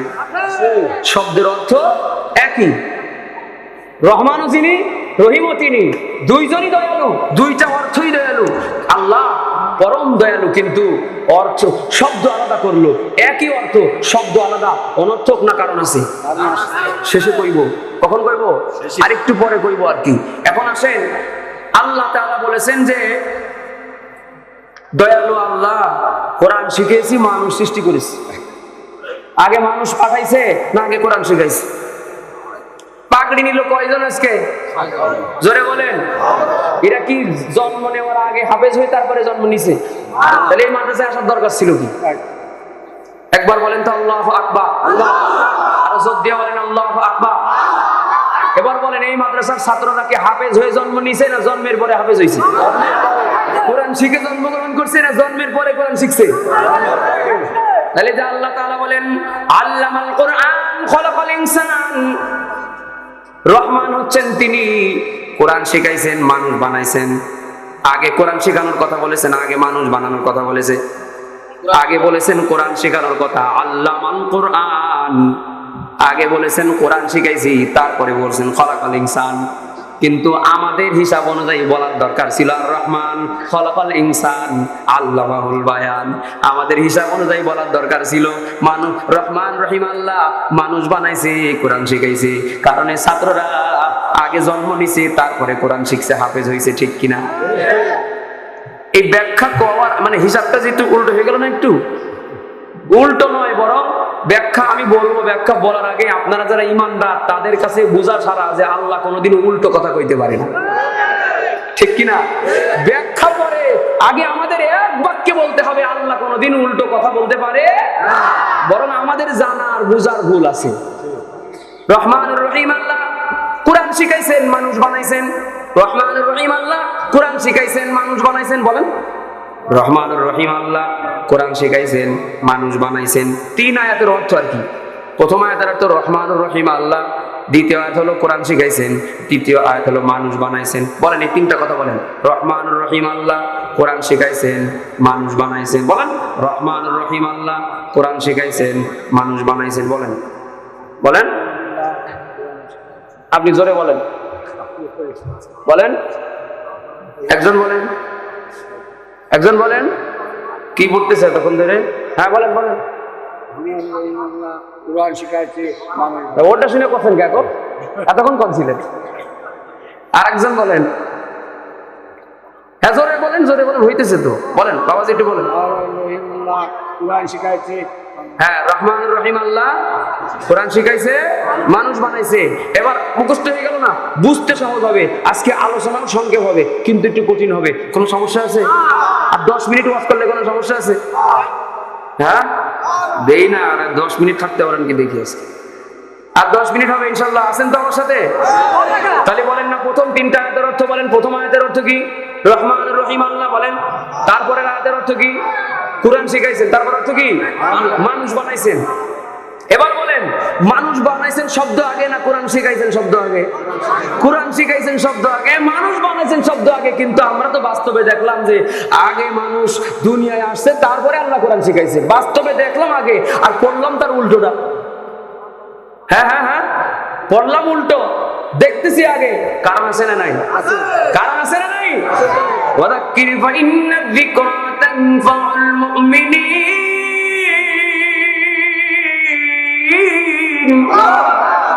মুসলমানেরা আমার ভালো করে ওয়াজ শুনেন। শেষ কঠিন কথাটা বইলে আমি একদম মোনাজাতের কাছাকাছি চলে যাব। আগে আল্লাহ মানুষ বানাইছেন, তারপরে কোরআন শিখাইছেন। কিন্তু কোরআন শিখার কথা আল্লাহ আগে বলেছেন, এজন্যই মানুষ আগে বানাইয়া তারপরে কোরআন শিখার কথা আগে এজন্যই বলেছেন। কামতা মির্জাপুর এলাকার মুসলমান এজন্যই বলেছেন, কারণ মানুষ যদি মানুষ হতে হয় তাহলে কোরআন শিখা লাগবে। কোরআন শিখা ছাড়া তুমি কোনোদিন মানুষ হতে পারবে না। এই জন্য মানুষকে বানানোর আগে বানানোর মানুষ হওয়ার সিস্টেম বলে দিয়েছে। মানুষ বানানোর আগে মানুষদেরকে বলেছেন, এই দেখ তোরে দুনিয়ায় পাঠানোর আগে আমি তোরে বানানোর রাস্তা দেখাই দিছি। তোরে দুনিয়ায় পাঠানোর আগে আমি তোরে মানুষের মতো মানুষ হওয়ার পথ বাতলে দিছি। মানুষ দুনিয়ায় জন্ম নিয়ে দেখবে আল্লাহ তারে মানুষ হিসাবে দুনিয়ায় প্রতিষ্ঠিত হওয়ার পথ আল্লাহ দেখাই দিছি। কোরআন শিক্ষা ছাড়া কোনোদিন মানুষ মানুষ হতে পারে না, ঠিক কিনা? কোরআন শরীফ পড়লে লাভ না লস? এক ডাকাইতে এক হুজুরের পকেটের মধ্যে হাত ঠেলে দিছে আর কি। হাত ঠেলে দিলে বলে হুজুর কয়, এই বেটা রাখ, পকেটে হাত দিছিস কে? তো হুজুর ডাকাত বলে, হুজুর আপনার পকেটে আমার রিজিক। কি? আপনার পকেটে আমার রিজিক। হুজুরদেরকে যারা ডাকাতি করে ওরা ডাকাতের ভিতরে আবার একটু সম্মানও করে। ওই যে হুজুর আপনি হুজুর মানুষ, কোনো কথা বলবো না, গায়ে হাতও তুলবো না, ভদ্রতা সম্মান রক্ষা করে সব দিয়ে দিন। তো হুজুর মনে করছে দেবো, সমস্যা কি, সম্মান রক্ষা করে চলে আসি। এই জন্য হুজুর মানুষ আবার ডাকাতের একটা সম্মানও করে আর কি, লাথি মেরে সালাম করার মতো। তো হুজুরের পকেটের মধ্যে হাত ঢোকাই দিয়ে বলে যে, হুজুর আপনার পকেটে আমার রিজিক, এই জন্য হাত দিছি। হুজুর তোর ওরা ওয়াজ করে দিছে আর কি। হুজুর বলে, এই আমার পকেটে তোর রিজিক মানে? ডাকাতি করতেছে, হুজুরের ভিতরে ওয়াজ করতেছে। মারাবা বলেন, আরো জোরে বলেন, আরো জোরে বলেন। আমাদের কাজই ওয়াজ করা, সব জায়গায় ওয়াজ করি। ওয়াজ করলে লাভ আছে, হাদিয়া না হইলে কি হবে? কিছু কিছু জায়গায় ওয়াজ করলে লাভ না লস? হুজুর ডাকাতের সঙ্গে ওয়াজ করতেছে, কইলে যাই বেটা এদিকে আই, তোর একটা ওয়াজ শোনাবো, ডাকাত করতেছিস কর। বিসমাই রিজকুকুম ওয়া মা তুআদুন। তুই কইতেছিস আমার পকেটে তোর রিজিক, আল্লাহ কইতেছে আসমানে তোর রিজিক। সুবহানাল্লাহ। ওয়াজ শুনছে, আবার জানি না তাও নিছে আর কি, নিয়ে চলে গেছে। 3 বছর পরে এই হুজুর যখন বাইতুল্লাহ তাওয়াফ করতেছে, বাইতুল্লাহ তাওয়াফ করতে করতে করতে একজন লোক দাড়িওয়ালা পাগড়িওয়ালা জুব্বাওয়ালা একজন মানুষ হুজুরের পা জড়ায় ধরে হাওমাম করে কাবা চত্বরে কান্দে। হুজুর বলে, তুমি কে? তোমার তো আমি চিনি না। লোক বলে, হুজুর আপনি আমারে মাফ করে দেন। কয়, তোমারে তো চিনলামই না, তোমারে আমি কি মাফ করবো আগে বলো। এই লোকটি তখন বলে, হুজুর 3 বছর আগে আপনার যে ডাকাতে ধরছিল আমি হচ্ছি সেই ডাকাত। 3 বছর আগে আপনার পকেটে হাত দিয়েছিলাম, আপনার অর্থকড়িগুলো নিয়েছিলাম, কিন্তু ওই অবস্থায় আপনি একটা আয়াত আমারে শোনায় দিছিলেন যে আমাদের রিজিক আসমানে আল্লাহর কাছে। ও হুজুর, ডাকাত করে মালটা যদিও নিছিলাম, কিন্তু ডাকাত করা অবস্থায় যে আয়াত আমি শুনছিলাম, ওই আয়াত আমার কান দিয়ে প্রবেশ করে আমার দিলের মধ্যে গেঁথে গেছে। আল্লাহু আকবার। বাড়িতে গেছি আর চিন্তা করতে করতে গেছি, আবার আল্লাহ তো রিজিকের মালিক। একটা প্রাণীরেও আল্লাহ খাওয়ায়, একটা মাছকেও আল্লাহ খাওয়ায়, মাটির নিচের প্রাণীরেও আল্লাহ খাওয়ায়। ওদের তো চুরি করে না, ডাকাতি করে না। গাছে গাছে পাখি থাকে, চুরি করে না, ডাকাতি করে না। বানাইছেন যিনি, রিজিক দিবেন তিনি। রিজিক আসমানের মালিকের কাছে চাইবো। আল্লাহ ওই আয়াতের ওয়াজের ওসিলায় আমারে এমন হিদায়াত দিয়ে দিয়েছে, হুজুর আপনার কাছ থেকে ডাকাতি করার পরে আজ জীবনে কোনোদিন ডাকাতি করি নাই। তারপর থেকে আজকে পর্যন্ত আল্লাহ আমারে এমন হিদায়াত দান করে দিয়েছে। এই দেখেন 3 বছরের ব্যবধানে আমি হুজুর মানুষের মতো হইয়া বাইতুল্লাহ আল্লাহ আমারে কবুল করছে। অবিসসামাই রিজকুকুম ওয়া মা তুআদুন।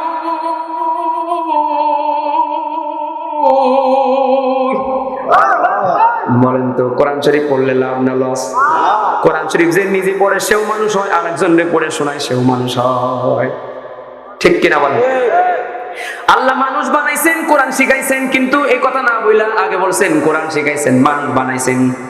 আমাদের বাংলাদেশের একজন কবি ছিল, নাম তার শামসুর রহমান। নাম কি আপনারা শুনছেন? হ্যাঁ না, আমি এই জন্য কই যে রেহমান কই, যার বলে ভালো অর্থই হবে, এক হাত দিয়ে কব শামসুর রেহমান আর কি। বাপ মায়ের নাম রাখছিল ভালো, কিন্তু কাম করে ফেলেছে খারাপ।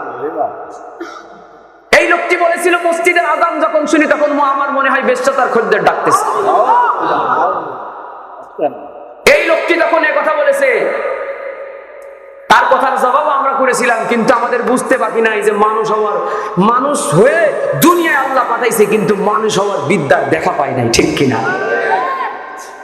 এই জন্য আযানের মধ্যে একটা পবিত্র আওয়াজ শুনে আযান এত খারাপ জায়গার কথা মনে হয়, কারণ যেই পাত্রে থাকে যায় ওই পাত্র কাজ করলে পড়ে তা। তুমি শামসুর রহমান, আযানের মধ্যে এত পবিত্র আওয়াজ শুনে তোমার ওই জঘন্য জায়গার কথা কেমন মনে পড়ছে আমাদের বুঝতে বাকি নাই। তুমি নিয়মিত ও জায়গায় যাতায়াত করার লোক। নাসা গবেষকরা যখন প্রথমবারের মতো চাঁদের দেশে গেল, চাঁদের দেশে গিয়া প্রথমবারের মতো ল্যান্ড করার সঙ্গে সঙ্গে বিশাল একটা আওয়াজ আসতেছে কোথা থেকে জানি। রেকর্ডিং করার মেশিন বের করে রেকর্ড করতেছে, রেকর্ডিং করা মেশিন গুলা বের করে রেকর্ড করে চাঁদের দেশ থেকে যখন বিজ্ঞানীরা ওইগুলো নিয়ে আবার জমিনের মধ্যে ল্যান্ড করছে, এলাকায় এসে মানুষদেরকে ডাকা আওয়াজ শোনায়, বলে ও জায়গার থেকে এই আওয়াজ রেকর্ডিং করে নিয়ে আসছি, আবার একটু শোনায় দাও তো এই আওয়াজটার উৎস কোথায়। সবাই বলে আসেন এই আওয়াজের উৎস খুঁজা দিয়ে যাই। এই মসজিদের মতো কোন একটা মসজিদের পাশে নিয়ে বিজ্ঞানীদের ফজরের আজানের আগে দাঁড় করায় দিয়ে বলে এই জায়গায় দাঁড়ায় থাকো, তাইলে তোমার ওই আওয়াজের উৎস খুঁজা পাবা। মসজিদের পাশে দাঁড় করায় দিছি। ফজরের আজান যখন হয়ে গেছে, মুয়াজ্জিন এবার মিনারায় দাঁড়াইয়া আল্লাহর নামের আওয়াজের ধ্বনি যখন শুরু করে দিল, আল্লাহু আকবার, আল্লাহু আকবার বলেন সবাই, আল্লাহু আকবার, আল্লাহু আকবার, আরো জোরে বলেন আল্লাহু আকবার, আল্লাহু আকবার। মুয়াজ্জিন যখন আযান দিয়ে দিল, বিজ্ঞানী এবার কান থেকে রেকর্ড করে আওয়াজগুলো প্লে করে, আর এই আওয়াজ মিলে দেখে ওই আওয়াজ আর এই আওয়াজের মধ্যে কোনো মিল না, কোনো অমিল নাই, কোনো পার্থক্য নাই। আযান শেষ হইলে এই লোকটা বিজ্ঞানীটা মানুষদের ডাক দিয়ে বলে চাঁদের দেশ গবেষণা করতে গিয়া এই মসজিদের থেকে মুয়াজ্জিন যে আওয়াজগুলো করেছে এটাকে যদি আযান বলে, এই আযানের আওয়াজ চাঁদের দেশে গিয়া আমি শুধু শুনেছি তাই নয়, লক্ষ লক্ষ কোটি কোটি কণ্ঠের আওয়াজ প্রত্যেক দিন 5 বার আমি ও জায়গা থেকে শুনে আসছি। কামতা মির্জাপুর এলাকার মুসলমানের যে নাস্তিক মুরতাদ বিজ্ঞানীদেরকে বলবো, তোমাদের তো চাঁদের দেশ পর্যন্ত যাওয়ার ক্ষমতা ছিল বলে ও জায়গায় গিয়েছো, কিন্তু ও জায়গায় যে ট্যাগ পাইছো এর উপরে তো যাওয়ার ক্ষমতা নাই। সবে মেয়েরাজ সামনে আসতেছে, মেয়েরাজের রজনীতে আমার নবী আল্লাহ তাআলা নবীকে উঠায় ডাইরেক্ট তার কুদরতের সামনে আরশে আজিম পর্যন্ত নিয়ে গেছিল। সুবহানাল্লাহ। আমার নবীর মতো আরশে আজিম পর্যন্ত যদি তোদের কারোর যাওয়ার ক্ষমতা থাকতো, তাইলে ও জায়গায় গিয়েও তুমি বাংলাদেশের এই ভাঙা ভাঙা মাইকের কম বয়সী বুড়া বয়সী মুয়াজ্জিনদের কম কণ্ঠের আযানের আওয়াজগুলো আরশে আজিম পর্যন্ত আল্লাহর কাছে পৌঁছে যায়, যাইতে পারলে ও জায়গা থেকে ওই আওয়াজগুলো তোমরা শুনে আসতা। আল্লাহর নামে এই মসজিদের মুয়াজ্জিনের আযানের আওয়াজগুলো শুনে আল্লাহ তাআলা সূর্যকে বলেন উদিত হও, চন্দ্রকে বলেন উদিত হও। আল্লাহর নামের এই আওয়াজ যতদিন থাকবে দুনিয়ার অস্তিত্ব টিকে থাকবে। আল্লাহ ওয়ালা ডাকার মতো একজন মানুষ যেদিন থাকবে না, আল্লাহ ইসরাফিলকে বলে দিবেন ফুৎকার দাও, দুনিয়া ধ্বংস হয়ে যাবে। দুনিয়ার নাস্তিক মুরতাদদের বলবো আল্লাহর নামের বিরোধিতা করো, আল্লাহ ওয়ালাদের সঙ্গে শত্রুতা করো, নেমক হারামি করবা না, কারণ এই আল্লাহর নাম নেওয়া মানুষের ওসিলায় আসমান জমিন অক্সিজেন গুলো টিকে আছে। এই জন্য যাদের ওসিলায় খেয়ে পরে বেঁচে আছো তাদের সঙ্গে বেয়াদবি করবা না। সাত সকালে মসজিদেতে দিলে রে আজান, ঘুমের ক্ষতি বলছে কবি শামসুর রহমান। সাত সকালে মসজিদেতে দিলে রে আজান, ঘুমের ক্ষতি বলছে কবি শামসুর রহমান। মুসলমানি দাবি করে নামাজ রোজা নাই, মুসলমানি দাবি করে নামাজ রোজা নাই। নাস্তিক মুরতাদ মুক্ত বাংলাদেশটা চায়, নাস্তিক মুরতাদ মুক্ত বাংলাদেশটা চায়। ঠিক কিনা? আল্লাহ তাআলা এসে গাইতেছি, আল্লাহ তাআলা জান্নাতের মধ্যে জান্নাতীদেরকে এক জায়গায় কইরা বলবেন যে ওয়াদা যা ছিল সব কি পাইছো? পেয়ে থাকলে বলো।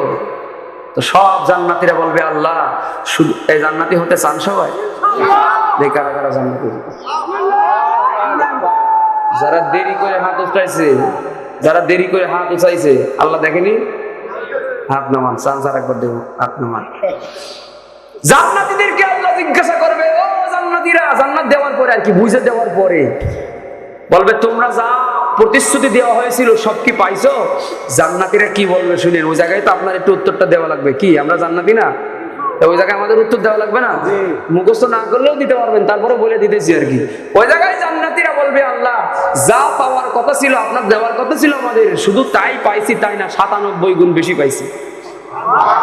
দেখছেন সুবহানাল্লাহ, কি আসতে কইলো। কি করে আল্লাহ আপনার জান্নাত দেবে? আরে 100 ভোট দিয়ে বলেন সুবহানাল্লাহ।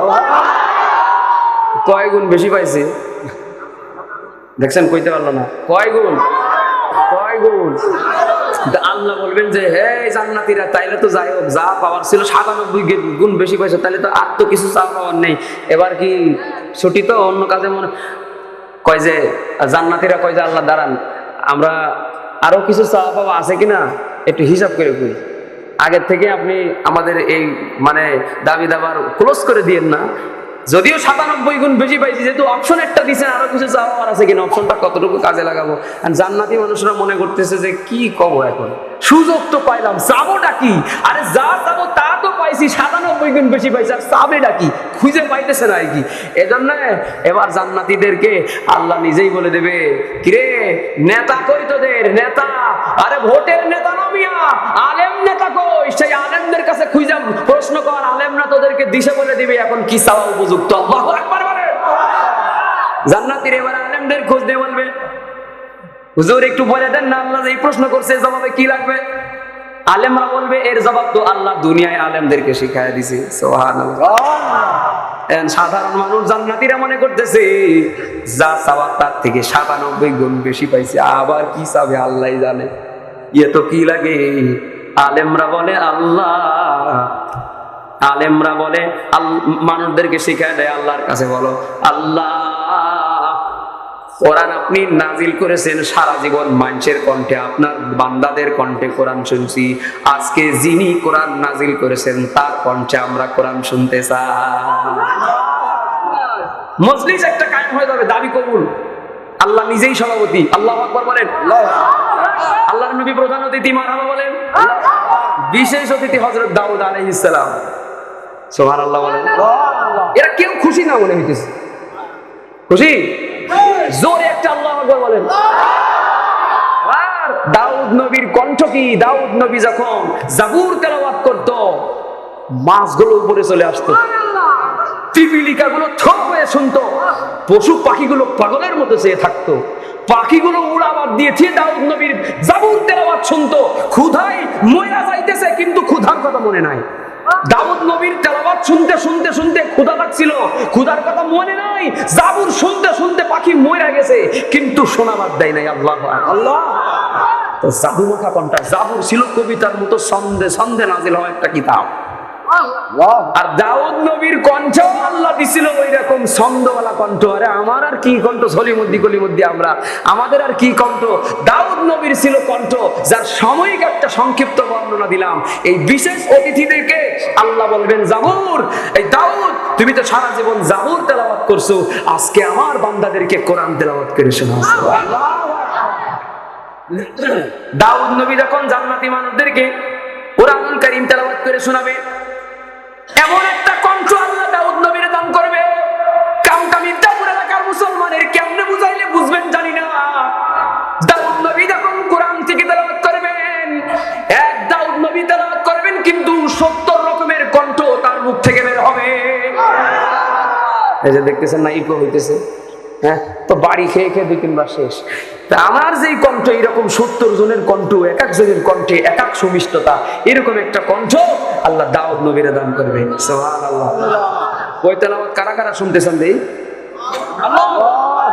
আল্লাহ আমাদের সবাইকে কবুল করো, বলেন আমিন। আরো জোরে বলেন আমিন। আগেই কইছি আজকে ওয়াজ সংক্ষিপ্ত হবে কিন্তু খুব গুরুত্বপূর্ণ। একেবারে শেষ লগ্নে শেষ সময়ে চলে এসেছি।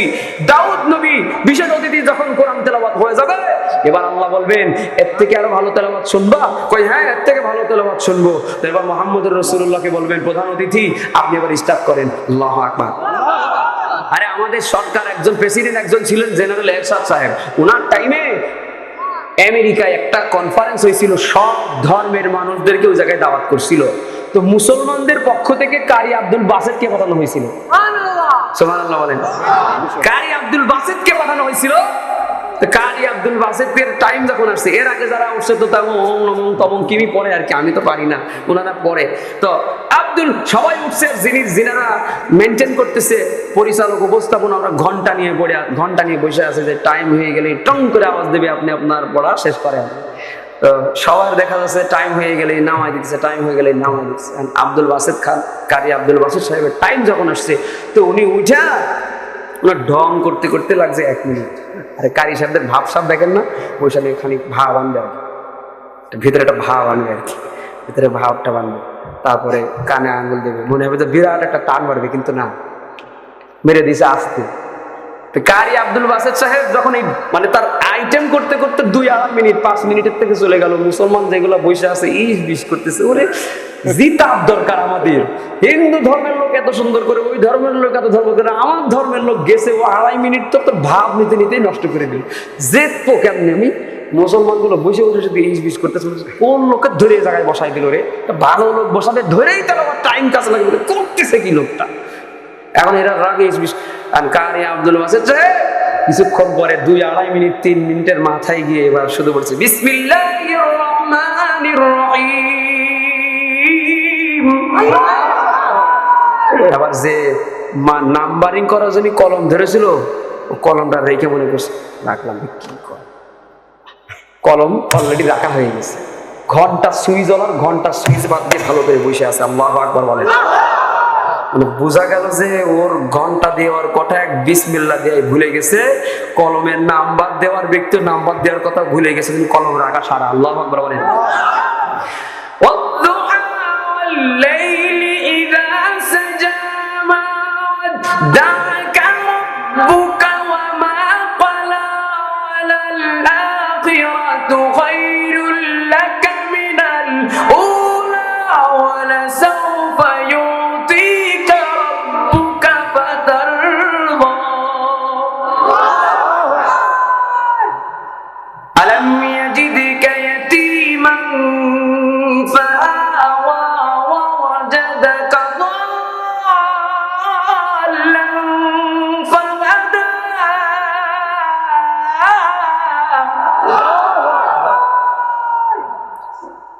ووجدك عائلا فأغنى فأما اليتيم فلا تقهر وأما السائل فلا تنهر وأما بنعمة ربك فحدث لا إله إلا الله لا إله إلا الله والله أكبر ولله الحمد بسم الله الرحمن الرحيم।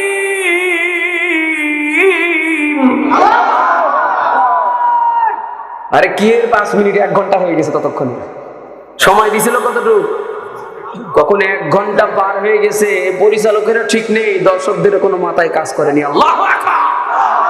1 ঘন্টা পার হয়ে গেছে, ঘন্টার পর ঘন্টা পার হয়ে যায়।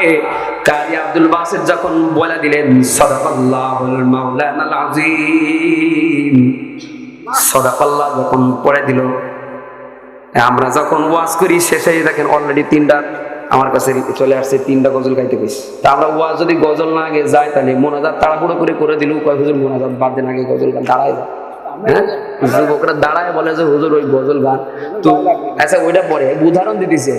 কারি আব্দুল বাসেত যখন তেলাওয়াত থামায় দিছে, ওইরকম সামনের যুবক, অসংখ্য যুবক ওই জায়গায় দাঁড়ায় গেছে, দাঁড়ায় বলে থামেন গো, কি তেলাওয়াত করলেন, কি পড়লেন জানি না, কিন্তু যা পড়লেন তাতে আমরা নিজেদের হিতাহিত জ্ঞান হারায় ফেলছি, আমরা হারায় গেছি, আমরা আর আমি নাই।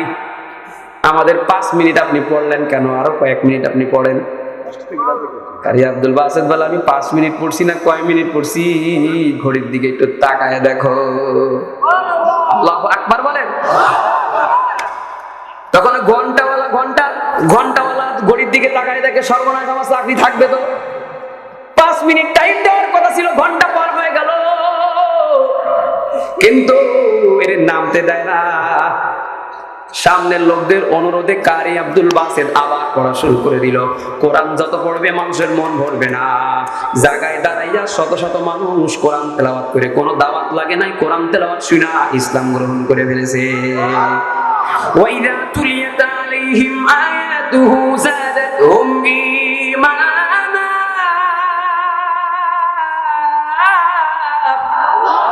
আরে ইমান কোরআন তেলাওয়াত করবে যে শুনবে তার ঈমান বাড়বে। ঈমান যখন বেড়ে যায়, এজন্য দাওয়াত লাগে না, ওয়াজ লাগে না, কোরআন তেলাওয়াত শুনলেই ঈমান বেড়ে যায়। আমি একদিন একটা আন্তর্জাতিক কোরআন সম্মেলনে ছিলাম, ঢাকা চক বাজার এলাকায় পড়াশোনা করার কাজে ওই এলাকায় থাকতাম। আন্তর্জাতিক একটা কোরআন তেলাওয়াতের সম্মেলন। বিদেশি কারিরা দেখেন না, ভাবসাব নিয়ে যেভাবে আসলে সামনে বসে আছি তেলাওয়াত শুনবো, আমরা মনে করতেছি আমরা মাদ্রাসার ছাত্ররা নাই, কোরআন হাদিসের অর্থ আল্লাহর দিলে কিছুটা হইলেও বুঝি, কিন্তু সাধারণ জনগণেরা কোরআন শরীফের অর্থ বোঝে না। মাগরিবের থেকে রাত 12টা পর্যন্ত কোরআন তেলাওয়াত হবে, লোক থাকবে তো এই চিন্তা করতেছি আমরা, বসে বসে ছাত্র তখন, লোক থাকবে না চলে যাবে এই চিন্তা করতেছি। কিন্তু দেখলাম মাগরিবের পর থেকে শুরু হয়ে গেল, মাঝখানে ইশার নামাজ হয়ে গেল, রাত 12টা 1 মিনিট হয়ে গেছে, আমরা তো আমি নাই। আমরা রাত 12টা 1 মিনিটে যখন শেষ হবে, পেছনে তাকায় দেখি প্যান্ডেল ভরে গেছে, প্যান্ডেলের থেকে 2 ডাবল মানুষ পেছনে দাঁড়ায় দাঁড়ায় পাগলামি করতেছে, আল্লাহু আকবার বলতেছে আর কোরআন শুনতেছে।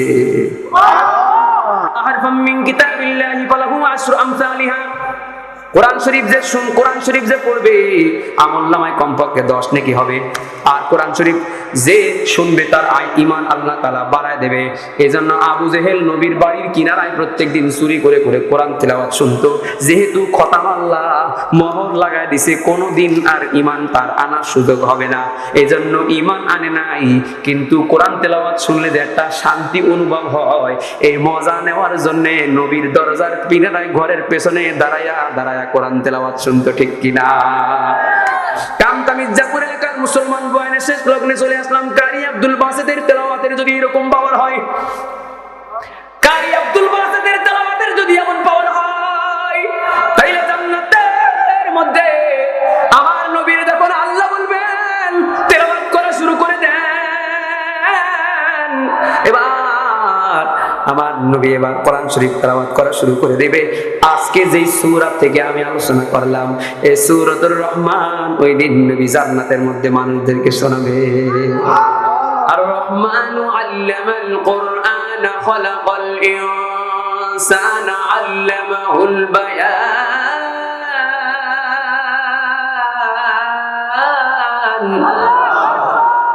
আশ-শামসু ওয়াল কমারু বিহুসবানিন ওয়ান নাজমু ওয়াশ-শাজারু ইয়াসজুদান।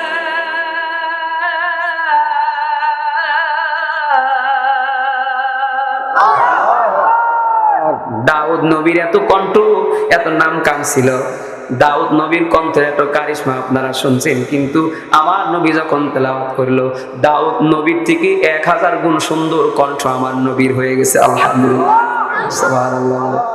দাউদ নবীর থেকে 1000 গুণ বেশি সুন্দর কণ্ঠ আমার নবীর হয়ে গেছে। এবার আল্লাহ বলেন, আর এর থেকে ভালো তেলাওয়াত কি শুনবা নাকি? জান্নাতীরা বলে, ওইরা শোনার জন্যই তো বসে আছি। আল্লাহু আকবার। জান্নাতীদেরকে আল্লাহ বলেন, ওইটা শোনার জন্যই তো বসে আছি। আল্লাহ তাআলা বলবেন, আনার রহমান, তোমরা যে রহমানের কথা দুনিয়ায় শুনছো, না দেখে আমারে বিশ্বাস করছো, আমি হচ্ছি সেই আল্লাহ। এই জন্য আল্লাহ তাআলা রহমানের শব্দে একটা আনা বসায় বলবে, আমি হচ্ছি সেই রহমান।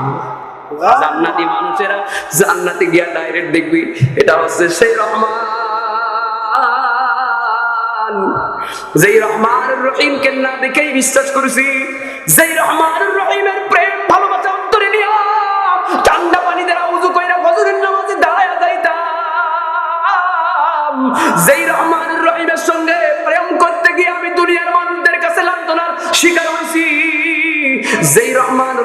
সঙ্গে প্রেম করতে গিয়ে আমি দুনিয়ায় কত কষ্ট সহ্য করছি। আজকে জান্নাতে এসে সেই রহমানুর রহিম বলবে আর রহমান আল্লামাল কোরআন। আল্লাহ যখন রহমান সূরা তেলাওয়াত করে জান্নাতি মানুষদের শোনায় দিবে, জান্নাতি মানুষেরা সূরা রহমান শুনবে, কোরআন তেলাওয়াত চলতেই থাকবে চলতেই থাকবে চলতেই থাকবে। ঘন্টার পর ঘন্টা কেটে যাবে, মানুষেরা পাগলের মতো হয়ে যাবে, বেহুশের মতো হয়ে যাবে, আর বলবে আরো চলবে আরো চলবে আরো চলবে, ওয়ান মোর চলতেই থাকবে চলতেই থাকবে। কিন্তু এবার হুর জ্ঞানমানরা আল্লাহর কাছে দরখাস্ত করে বলে, আল্লাহ আমাদের স্বামীদেরকে আপনি কোরআন তেলাওয়াত শোনায় মগ্ন রাখতেছেন, আমরা যে সাইজা গুইজা ঘর গুছাইয়া বসে আছি, বাসর রাত রেডি কইরা বসে আছি, আমাদের স্বামীরা আসবে কখন? এদেরকে তো আপনি এই কোরআন তেলাওয়াত শোনায়া শোনায়া সময় পার করে দিলেন, আমরা তো আমাদের স্বামীর অপেক্ষায় আছি। আল্লাহ দয়া করে তেলাওয়াতটা শেষ করেন, আমাদের স্বামীদেরকে আমরা একান্তে পেতে চাই। আল্লাহু আকবার। আল্লাহ তাআলা কোরআন তেলাওয়াত শেষ করে দিবেন, জান্নাতীরা নিজস্ব ভিআইপি বাহনে চড়ে তখন যার যার রুমে চলে যাইবে। এবার হুর গেলমান তার খাদিম খুদ্দাম যারা থাকবে, এবার এই জান্নাতীর চেহারার দিকে তাকায় থাকবে, চোখ লড়াবে না। হুরদের বলবে, কিরে আমার দিকে তাকায় আছিস? হ্যাঁ, জান্নাতি ব্যক্তি বলবে, আমার দিকে তাকায় আছিস? আমার তো আজকে প্রথম দেখো নাই, যাওয়ার আগেও তোমার দেখছিলে, আসার পরে আমার দিকে এমন তাকায় আছো কেন?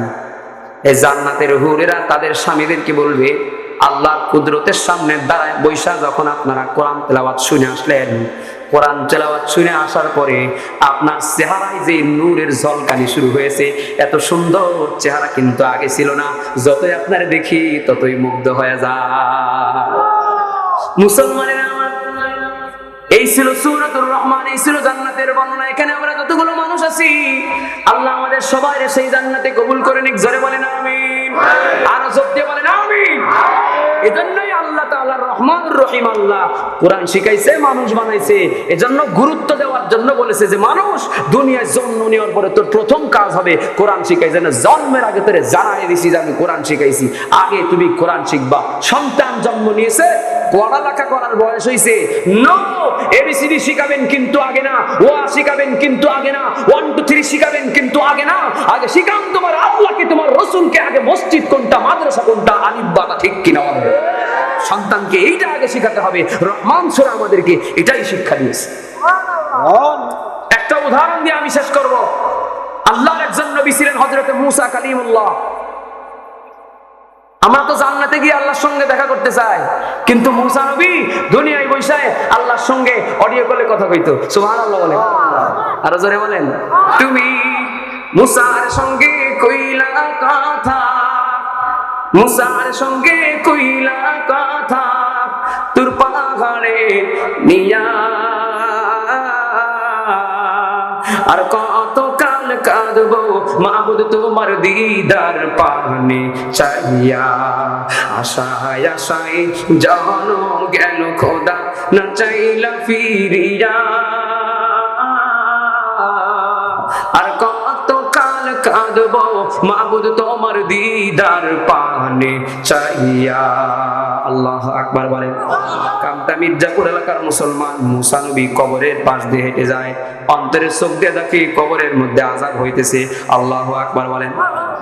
একজন নবী কবরের আযাব হইতেছে দেখার ক্ষমতা থাকতে পারে কিনা? তো কিছুক্ষণ পরে মুসা নবী আবার ওই পথে রিটার্ন আসতেছে, দেখে যেই কবরে একটু আগে আযাব হইতেছিল সেই কবরে আর আযাব হয় না। সুবহানাল্লাহ বলো না। এই গ্রামে গোরস্থান আছে না নাই? কবর কোনটা? এই যে সামনে, এই মাটির নিচে কত মানুষ ঘুমায় আছে, এখানে আল্লাহর কোরআনের প্রতিষ্ঠান আছে, এরা তেলাওয়াত করে, আর ওদের কবরের মাকাম আল্লাহ, জান্নাতের মাকাম আল্লাহ বাড়ায় দেয়। তেলাওয়াতের সওয়াব ডাইরেক্ট কবর পর্যন্ত চলে যায়, ঠিক কিনা? মাটির উপরে কোরআন তেলাওয়াত যেখানে হয় সেখানে মাটির নিচেই মানুষদের মর্যাদা আল্লাহ বাড়ায় দেয়। মুসা নবী কবরের পাশ দিয়ে হেঁটে আসতেছে, দেখে একটু আগে আযাব হইতেছিল সেই কবরে আর আযাব নাই। মুসা নবী এবার ওই লোকটারে অডিও কল লাগায় বলে, একটু আগে তোমার কবরে আযাব হইতেছিল, এখন কেন আযাব হয় না? আপনারা বলেন তো, মুসা নবীর অডিও কল দিতে গেলে কি আমার মতো এরকম অ্যান্ড্রয়েড মোবাইল লাগবে না? হ্যাঁ, মুসা নবী এবার কল লাগাই দিছে। এই লোকটা তখন বলে, ও নবী মুসা, আজকে থেকে 6 বছর আগে আমি দুনিয়ার থেকে বিদায় নিয়ে অন্ধকার কবরে চলে আসছি। কয় বছর? 6 বছর আগে আমি ময়রা কবরে চলে আসছি। মারা যাওয়ার টাইমে স্ত্রীর ওসিয়ত করে আসছিলাম, স্ত্রী দুনিয়ায় আমি কোনো ভালো আমল করতে পারি নাই, আমি মরতে দেরি হফরাতুম মিন হুফারিন্না, জাহান্নামের টুকরা একটা কত একটা কবর হইতে আমার দেরি হবে না, কোনো ভালো আমল নাই। বিবি গো, শেষ একটা ওসিয়ত তোমার কাছে কইরা যায়, তোমার গর্ভের মধ্যে আমার যে কলিজার টুকরা সন্তান আছে, এই 6 মাসের সন্তান দুনিয়ায় যখন 10 মাস 10 দিন হয়ে গেলে আসবে, আমার সন্তানটা বড় হইলে আমার সন্তানটার একটু আল্লাহর কালাম শিখায়। আমার সন্তানটারে বইল আল্লাহর কালাম বইরা বাবার কবরের কিনারায় দাঁড়াইয়া একটু দোয়া যেন কইরা করে, বাবার কবরের কিনারায় দাঁড়াইয়া আল্লাহর কালাম পড়া যদি আমার সন্তান দোয়া করে, তাহলে আবার মন বলে আমার কবরের আযাব আমার আল্লাহ মাফ করে দিবে।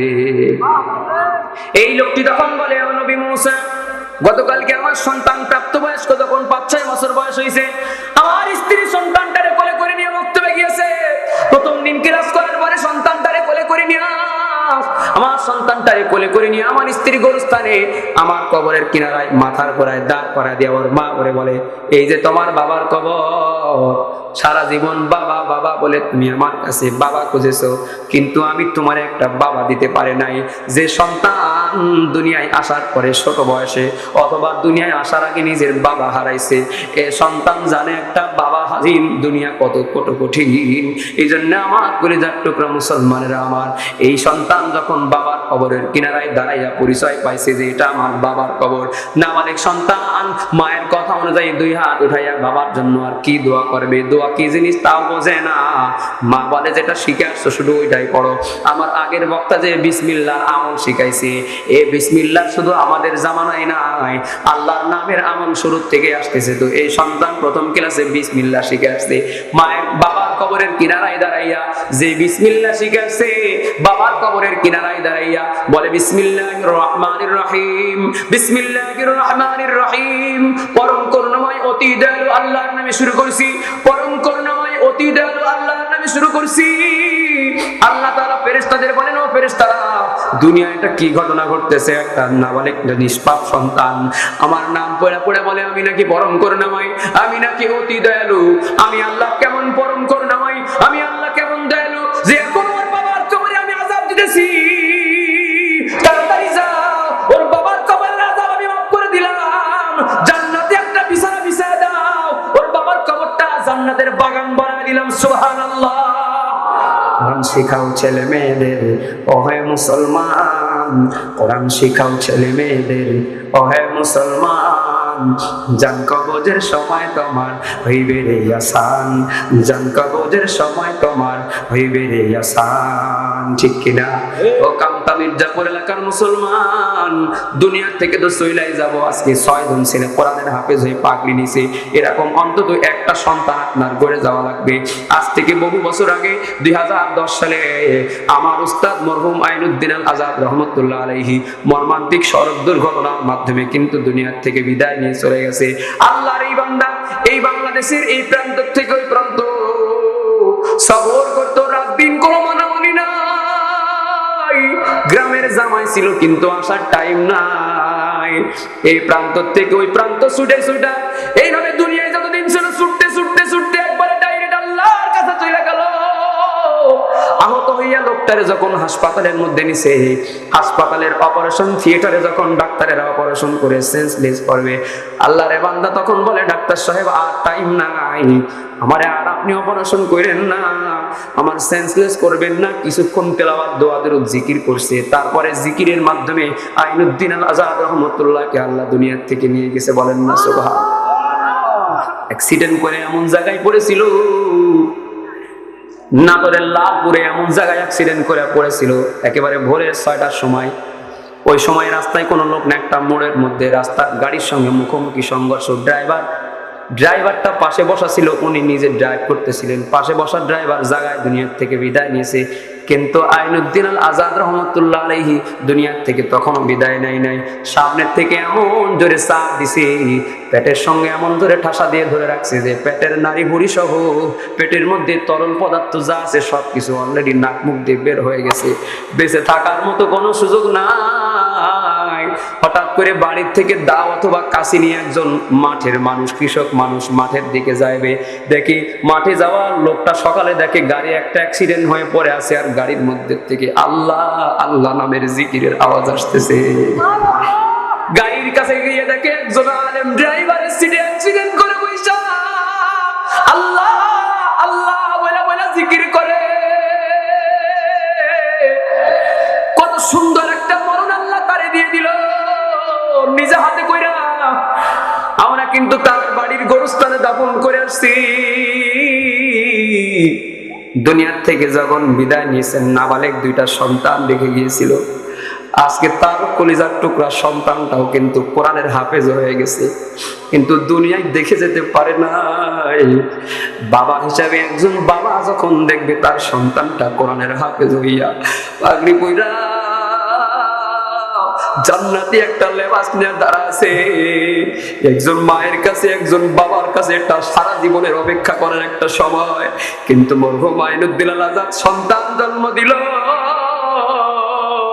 কিন্তু সন্তান পাগড়ি নিল, সে কিন্তু দুনিয়াতে নাই। আমার আল্লাহ তারে নিয়ে চলে গেল। সন্তান দুইটা আছে, দুইটাই কিন্তু হাফেজ হইছে, আলেমা আলেমা হইতেছে। আল্লাহর এই বান্দা বান্দি তার দুইটা সন্তানকে আল্লাহ তাআলা কুদরতি ভাবে যেন হেফাজত করেন, বলেন আমিন। আর জোর দিয়ে বলেন আমিন। আমার কলিজার টুকরা মুসলমান, উনি কিন্তু দুনিয়া থেকে চলে গেছে বলে এটা বলার কোনো উপায় নাই, জীবনটা শেষ হয়ে গেছে, বরবাদ হয়ে গেছে, বলার কোনো সুযোগ নাই। কারণ এই দুনিয়া আমাদের আসল জায়গা না, সবাই একদিন চলে যাওয়া লাগবে। আপনারটা একদিন শেষ হবে, আপনার সংসারও একদিন শেষ হবে, আপনার একদিন দুনিয়া থাকা কিন্তু হবে না, আপনিও চলে যাবেন, একদিন হলেও যাওয়া লাগবে। কোন হালতে গেলাম এটাই হচ্ছে আমাদের দেখার বিষয়। যখন তুমি এসেছিলে ভবে, কেঁদেছিলে তুমি, হেসেছিলে সবে, এমন জীবন তুমি করো হ্যাঁ গঠন। মরিলে হাসিবে তুমি, কাঁদিবে ভুবন, মরণে হাসিবে তুমি, কাঁদিবে ভুবন। আইনুদ্দিন আল আজাদ মরে যাওয়ার পরে আজও তার গ্রামে গিয়া খোঁজ নিয়ে দেখেন গাড়ি ভরে ভরে শত শত মানুষ তার কবর জিয়ারত করতে আসে। এখন আমার কাছে কত শত আলেম ওলামা এই জিনেদের এলাকায় ঢুকে আর আমার কাছে টেলিফোন করে বলে, কোথায় আইনুদ্দিনের বাড়ির লোকেশনটা আমার একটু দাও। কত মানুষে যে তার বাড়ির ঠিকানা দিয়েছি তার কোনো ঠিক নাই, কোনদিন তার সঙ্গে দেখা হয় নাই, কিন্তু নাম শুনেই ভালোবেসে ফেলছে, কণ্ঠ শুনেই ভালোবেসে ফেলছি, গজল শুনেই ভালোবেসে ফেলছি। কত শত শত কোটি কোটি মানুষের দোয়া সে কবরে শুয়ে শুয়ে পায়। তুমি আমি জীবন গঠন করেছি, সে একটা জীবন গঠন করেছি, সে তার জায়গায় সফল হয়ে গেছে। আমরা আমাদের কবরে কি হালত হবে এই চিন্তা নিয়ে অন্তত একটা হলো তার মতো সন্তান দুনিয়ায় রেখা যায়, যে সন্তানটা কোরআনের হাফেজ হবে। কোরআনের সন্তান একটা হাফেজ কোরআন যেই বাড়িতে আছে, ওই হাফেজ কোরআনের মায়ের মরণ বাবার মরণ ইমানি হালতেই সাধারণত হয়। কারণ আলেম জানে, হাফেজ জানে, বাবা মার মরণের টাইমে মাথার গোড়ায় বৈশা বৈশা সূরা ইয়াসিনের তেলাওয়াত করতে হয়, তাইলে আল্লাহ তাআলা ইমানি হালতের মরণ দেয়, শয়তানের ধোঁকা হয় না। সন্তান আমার আব্বা আম্মা আল্লাহর মেহেরবানিতে বেঁচে আছে, দাদির মরণ আমার সামনে হয়েছে, আমি দেখছি। ছোট দুই ভাই বোন কোরআন শরীফ খোলা সূরা ইয়াসিন তেলাওয়াত করতেছি শুক্রবার জুমার নামাজের পরে। সূরা ইয়াসিন তেলাওয়াত দুই মুবিন হয়ে গেল, মুস্কি একটা হাসি দিয়া চোখের সামনের থেকে আমার দাদি আমাদের সামনের থেকে বিদায় নিয়ে চলে গেল। এখন আমার আব্বা বৃদ্ধ হয়ে গেছে, ওপেন হার্ট সার্জারি করে একজন অসুস্থ মানুষ, তারপরেও প্রত্যেক সপ্তাহে বাপ মার নামে এক খতম করে কোরআন পড়ে, এক খতম করে কোরআন পড়া 3 কিলো 3.5 কিলো দূরে বাপ মার কবর জিয়ারত করে বাপ মার কাছে হাদিয়া পৌঁছে দিয়েছে। তুমি এমন একটা হাফেজ সন্তান রেখে যাও, তুমি এমন একটা আলেম সন্তান রেখে যাও, অথবা আল্লাহ যদি তৌফিক না দেয় তাহলে অন্তত তাদের সহযোগিতাকারী হও। কুন আলিমান আও মুতাআল্লিমান আও মুঈনান আও মুহিব্বান ওয়ালাকিন খামিসুন ফাতাহলিক। আলেম হও, ছাত্র হও, শিক্ষক হও, সহযোগিতা করা হও, মুহাব্বতকারী হও, অন্তত বিরোধিতাকারী হয় না, ধ্বংস হয়ে যাবা। এজন্য একটা সন্তান হইলো কোরআনওয়ালা বানানো লাগবে, একটা নাতিপুতি হলো নিজের জন্য দোয়া করবে এমন একটা বংশের মানুষ আলেম বানানো লাগবে। কারা কারা নিয়ত করতে পারে? আল্লাহু আকবার, নারায়ে তাকবীর। আল্লাহ আমাদের আমলের তৌফিক দান করুক, বলেন আমিন। কইছে শিরপুর গজলের একটা সুর করতেছিল, কোনটা? এইটা 3টা গজল গাইলে অনেক টাইম লাগবে, আমি একটা গাই। এটা লাগছে কি খেলা খেলিবে, সংসার, আর হলো তুমি তো জানো না মন সব আমার পুরান শ্রোতা আমি বুঝতে পারছি তো বাড়িওয়ালার তো গাওয়া লাগবে না লেগেরই দেখছি ওইটাও গাইতে হবে শোনেন এই যে বাড়িওয়ালা বাড়িওয়ালা আমার নামই হয়ে গেছে বাড়িওয়ালা হ্যাঁ আমার অনেক বক্তারা বিভিন্ন জায়গায় দেখা হলে ও বাড়িওয়ালা ভাই আমার নাম নাকি বাড়িওয়ালা আরে বউদের না মানুষ বাড়িওয়ালা করে ডাকে আমার নামে দিয়ে দিছে বাড়িওয়ালা এই যে বাংলাদেশ নয় অন্তত 20 কোটির উপরে অনলাইনে এই গজল মানুষ দেখেছে মারহাবা বলেন এবং আমি ছোট্ট একটা মানুষ কোনো যোগ্যতা আমার নাই কিন্তু আইনুদ্দিন আলাজাদের মোটরসাইকেলের পেছনে বসার একটা যোগ্যতা আমার ছিল ওনার মোটরসাইকেলের পেছনের সিটে বসার একটা যোগ্যতা আমার ছিল এছাড়া আর কোনো যোগ্যতা আমার নাই গোটা বিশ্বের অন্তত 20 কোটি মানুষ এই ছোট নগণ্য মানুষটারে চিনে এবং অন্তত 6 মাস এইভাবে করে প্রত্যেক দিন একটা দুইটা প্রোগ্রামে মানুষ আমারে ডাকে চিনে শুধু একটা গজলের ওসিলায় গোপন সূত্র তো মানুষ জানে না গোপন সূত্র হলো কামতা মির্জাপুরের জামাই এটা হচ্ছে আমার গোপন সূত্র কিছুদিন তার সান্নিধ্যে আল্লাহ আমারে রেখেছিল এই জিনেদা কালীগঞ্জ এলাকায় যখনই ঢোকে আমি ছোট মানুষ ওর সাথে রুহুল আমিন থাকতো 7 মাইলের রুহুল আমিন বলতো আমার কথা বলতো যে ফোন দাও তখন তো কলারবও প্রতিষ্ঠা হয়নি কলারব তো 4 সালে হয়েছে এর আগের কথা কইতেছি তো আমারে ফোন দিয়া সাথের গাড়ি থাকলে গাড়ি মোটরসাইকেল হলে মোটরসাইকেল এটা পিছনে উঠায় নিয়ে চলে যাইতো কারণ উনি শিল্পী মানুষ ওনার বয়ানের আগে একটা গজল না গাইলে তার জজবা আসতো না এই জন্য ভালো শিল্পী না পাইলে আমারে বাড়িতে ডাক দিন এই পথে গেলেই আমারে ডাক দিত তা আমি ছুটি নিয়ে মাদ্রাসার থেকে ছুটি নিয়ে ওনার সাথে যাইতাম ওনার পেছনে পাশে বৈশা ওনার ওয়াজের আগে গজল গাইতাম খুশি হইতেন পরামর্শ দিতেন দোয়া দিতেন আমি হচ্ছে সেই দোয়ার ফসল আলহামদুলিল্লাহ চোখের পলকে তুমি হতে পারো লাশ চিরতরে বন্ধ হবে তোমার নিঃশ্বাস চোখের পলকে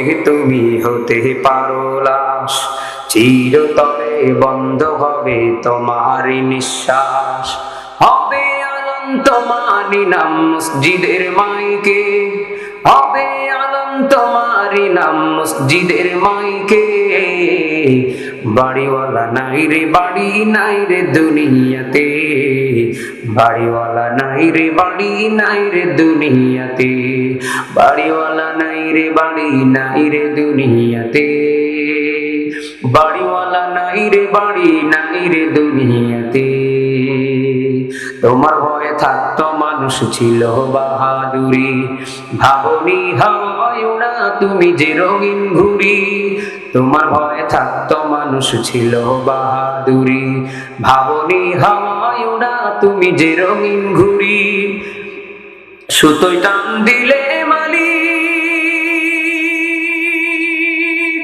ও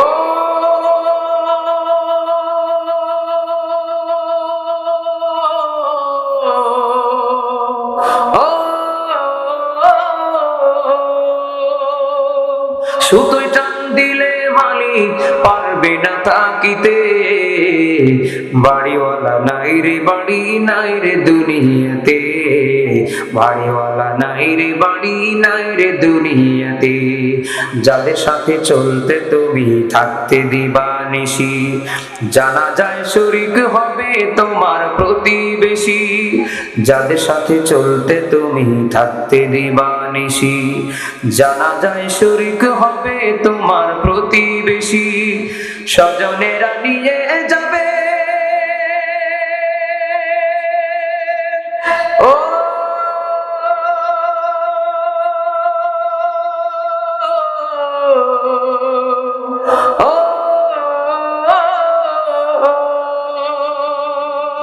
স্বজনেরা নিয়ে যাবে তোমাকে পালকিতে বাড়িওয়ালা নাই রে বাড়ি নাই রে দুনিয়াতে বাড়িওয়ালা নাই রে বাড়ি নাই রে দুনিয়াতে গাড়ি বাড়ি মিল ফ্যাক্টরি টাকার পাহাড় বিলাসিতায় কেটেছে জনম কত অহংকার ঠিক কিনা গাড়ি বাড়ি মিল ফ্যাক্টরি টাকার পাহাড় বিলাসিতায় কেটেছে জনম কত অহংকার দামি কাপড় ছেড়ে হবে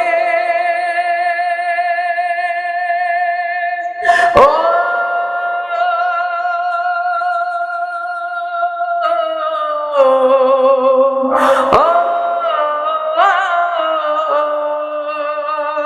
দামি কাপড় ছেড়ে হবে সাদা কাফন পরিতে।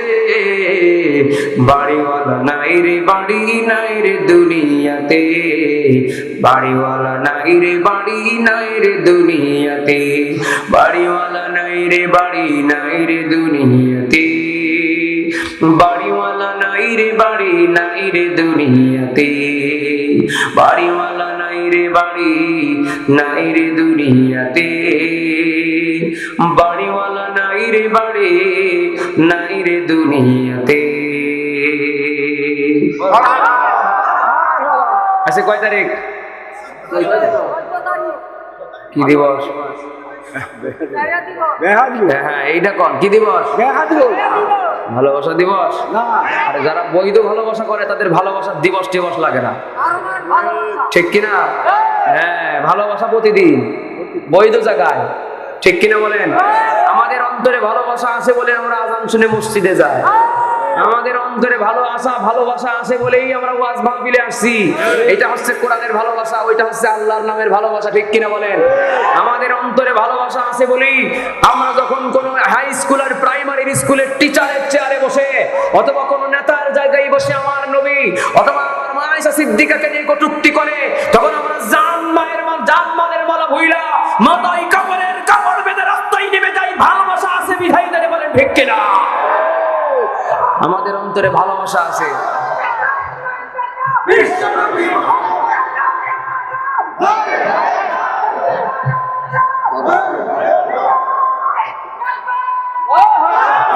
কারণ আমাদের দেশে আমাদের নবীকে ইনসাল্ট করে কথা বলাটা অনেকের জন্য একটা ট্রেডিশন হয়ে গেছে, স্টাইলের ব্যাপার হয়ে গেছে। কিন্তু এই বাংলাদেশে লতিফ সিদ্দিকী এমন মরা মরছে, ঠিক কিনা? ওর নাম গন্ধ নেই। আলু পচে আর কেমন, পান্তা ভাত পচলে, বাথরুম পচলে আর কেমন, তার থেকে বেশি পচা পয়সে গেছে। দলের লোকে এখন আর তারে কুড়িতে গনে না জোরে বলেন, ঠিক কিনা? আমার নবীকে নিয়ে যেখানে যেদিন যে অবস্থায় কটূক্তি করে বস্তা পচা পচে গেছে। এজন্য আমাদের অন্তরে ভালোবাসা আছে বিধায় আমরা এইগুলা করে থাকি। আমাদের দেশে শফিক রহমান বিদেশ থেকে 14ই ফেব্রুয়ারি বিশ্ব ভালোবাসা দিবস নামক একটা দিবস নিয়ে আসছে। এদিন দেখা যায় মেয়েরা 7 বছর রেডি হয়ে থাকে। আগে মেয়েরা রেডি থাকতো, কবে স্বামীর ঘরে যাব, বাসের ঘরে গিয়ে নিজের সতীত্ব স্বামীর কাছে সমর্পণ করব। কিন্তু এই যুগের মেয়েরা মায়ের স্বর্ণ গহনা চুরি করে পয়সা ওইগুলো নিয়ে একটা গিফট কিনা বয়ফ্রেন্ডের সঙ্গে রাস্তায় আর পার্কের চিপাই চাপাই নিজের শরীরটা বিসর্জন দেয়, ঠিক কিনা বলে? এজন্য শফিক রহমান বাংলাদেশে যে অশ্লীল দিবস নিয়ে আসছে, এই অশ্লীল দিবস কামতা মির্জাপুরের মুসলমান গ্রহণ করে নাই বিধায় আজকে কোরআনের তাফসীরের মাহফিলে আসছে, যারা বলে, ঠিক কিনা? এই ব্যাপারে আইনুদ্দিন আলাজাদের গজল আছে না নাই? কইব নাকি? মাওলা কেন আইলাম রে যা মানাতে, আমি কেন আইলাম রে মাওলা, কেন আইলাম রে যা মানাতে, আমি কেন আইলাম রে। এই জামানার মানুষগুলোর মানুষ নাহি বলে, ঠিক কিনা? এই জামানার মানুষগুলোর মানুষ নাহি বলে। গরু গাধা হার মানাইয়া, গরু সাগর হার মানাইয়া পশুর মতন চলে, আমি কেন আইলাম রে এই যা মানাতে, আমি কেন আইলাম রে। পথে ঘাটে চলছে ওরা গলা গলি ধরে, পথে ঘাটে চলছে ওরা গলা গলি ধরে। দেখলে ওদের চলা ফেরা, দেখলে ওদের চলা ফিরা, মাথায় আমার ঘোরে, ঠিক কিনা? আমি কেন আইলাম রে এই যা মানাতে, আমি কেন আইলাম রে মাওলা, কেন আইলাম রে এই যা মানাতে, আমি কেন আইলাম রে। এই সমাজটা খাইলো ওরা, খাইলো ছিড়ে খাবলে, মা বোনেদের দিল ওরা, মা বোনেদের দিল ওরা ঘরের বাইরে ছেড়ে, ঠিক কিনা? আমি কেন আইলাম রে এই যা মানাতে, আমি কেন আইলাম রে। মুরতাদেরা এদের নিয়ে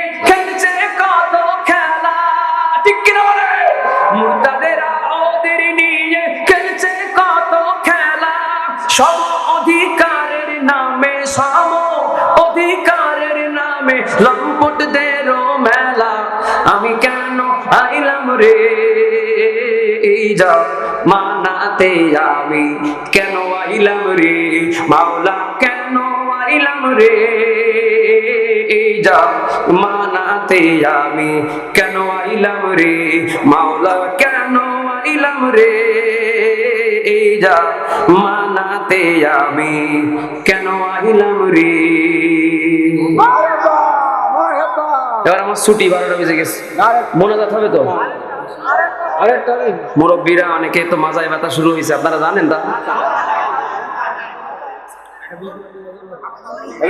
আরে বিপ্লবী তো কইলাম এতক্ষণ। আচ্ছা একটা কইব, আর কোনটা কব কোন? আচ্ছা একটা কাজ করি, আরে না শোনেন না, একটা গজলের মতো করে এখানে 3টা গজলের নাম আছে, 3 গজলের 3 অংশ কব, ঠিক কিনা? হবে না? বিল পাস হলো না? তুমি তো জানো না মন ক্ষমতাশালী সে কত, তুমি তো জানো না মন ক্ষমতাশালী সে কত, কে? আল্লাহ। তার মনে মনে যাহা হয় তাহাই হয়ে যায়, মনে মনে যাহা হয় তাহাই হয়ে যায়, বিশ্ব জগতে যত ক্ষমতাশালী সে কত, তুমি তো জানো না মন ক্ষমতাশালী সে কত, তার কুদরতি ক্ষমতায় বরফ গলে জল হয়, রবি শশী গ্রহ দ্বারা শূন্য ভরে টিকে রয়, তার কুদরতি ক্ষমতায় বরফ গলে জল হয়, রবি শশী গ্রহ দ্বারা শূন্য ভরে টিকে রয়, সাগর সমুদ্র নদীর জলধারা, সাগর সমুদ্র নদীর জলধারা, তার হুকুমে অবনত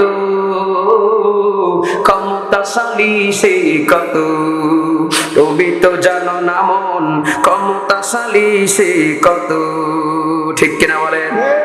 তুমি কাউকে রাখো 10 তালাতে, কাউকে গাছতলায়, কাউকে খাওয়াও দুধে ভাতে, কেউ 7 দিনেও না খায়, কে কে কে?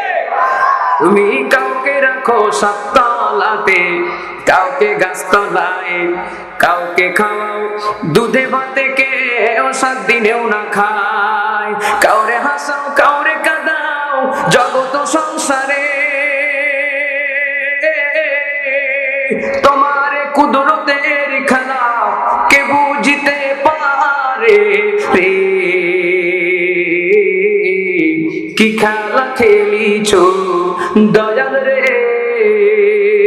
তুমি কাউকে দিলা 10টা সন্তান, জায়গা সম্পদ নাই, কাউকে দিলা আবার কোটি টাকা, একটা সন্তান নাই, ঠিক কিনা? তুমি কাউকে দিলা 10টা সন্তান, জায়গা সম্পদ নাই, কাউকে দিলা আবার কোটি টাকা, একটা সন্তান নাই, টাকা করি ধন সম্পত্তি দিলা বেশি করে,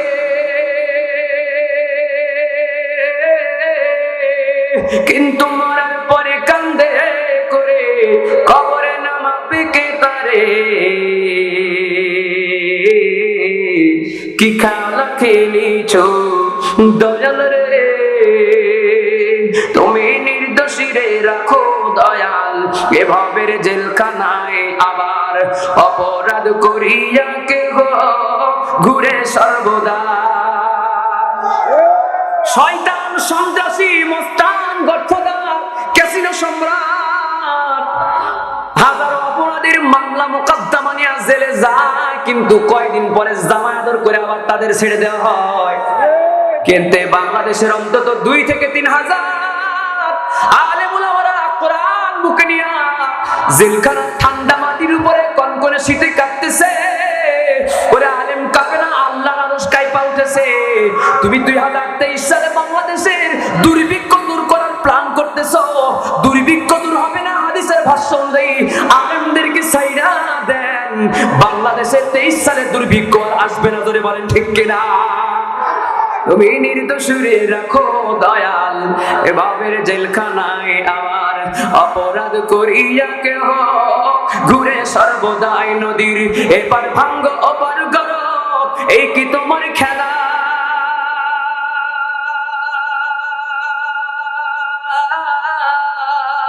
সকাল বেলার ধনী ফকির করো সন্ধ্যা বেলা,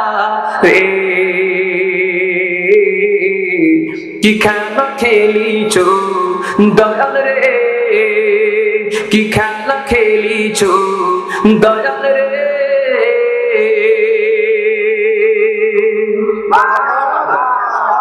সব করাইতেছেন কে? আরো জোরে বলেন। আল্লাহ যে হালতে রাখে, ওয়াল কদরি খাইরিহি ওয়া শাররিহি মিনাল্লাহি তাআলা। তাকদীর ভালোটা হোক আর মন্দ হোক, বিপদ হোক আর সুদিন হোক, সাফল্য হোক আর ব্যর্থতা হোক, সব আল্লাহর পক্ষ থেকে আসছে। আলহামদুলিল্লাহ বলে মেনে নিতে হবে। তাইলে পাস করা ইমানদার ছাত্র যদি মেনে নিতে না পারে, ফেল করে হুফরাতুম মিন হুফারিন নার, জাহান্নামে একটা কবর পাবে, ঠিক কিনা? আল্লাহ আমাদের পাস করার তৌফিক দিক, বলেন আমিন। আলহামদুলিল্লাহ, আপনারা অনেক সময় বসে আছেন, ভালোবাসছেন, এজন্য ভালোবেসে কিছু দাবিও করেছেন। কৃতজ্ঞতা শুকরিয়া জানাই আপনাদের। আমরা এখন মোনাজাত করব। আমাদের এই সামনে গোরস্থান আছে, গোরস্থানে অনেক মানুষ ঘুমায় আছে। বিশেষ করে আমাদের মরহুম আনিউদ্দিন আল আজাদ রহমতুল্লাহ আলাইহি, ওনার জন্য দোয়া হবে। ওনার সন্তান আছে, আল্লাহ ওনার সন্তানকে, এই গ্রামের নাতি, তাকে যেন এই স্টেজে বসা এই এলাকার মানুষে বাপের মতো করে গজল শোনানোর তৌফিক দিক, বাপের মতো করে কোরআনের খেদমতে আল্লাহ কবুল করুক, বলেন আমিন। কন্যা সন্তান আছে, আল্লাহ তাকেও ভালো আলেমা এবং বাবা যে বেঁচে থাকলে যেভাবে মানুষ করতেন তার থেকে সুন্দরভাবে আল্লাহ যেন তাকে মানুষের মতো মানুষ করে ভালো একটা ভবিষ্যতের ব্যবস্থা আল্লাহ যেন দয়া করে করে দেন, বলেন আমিন। যারা দাঁড়ায়, হ্যাঁ, সবার জন্য দোয়া হবে। বিশেষ করে যারা দান করেছে তাদের জন্য দেওয়া হবে। মা বোনেরা মোনাজাতটা করে যান, মোনাজাত না করে উঠেন। সবার জন্য দেওয়া হবে। আমরা ইস্তেগফার পড়ি, আস্তাগফিরুল্লাহ রাব্বি মিন কুল্লি যামবি ওয়া আতুবু ইলাইহি, লা হাওলা ওয়ালা কুওয়াতা ইল্লা বিল্লাহিল আলিয়্যিল আযীম।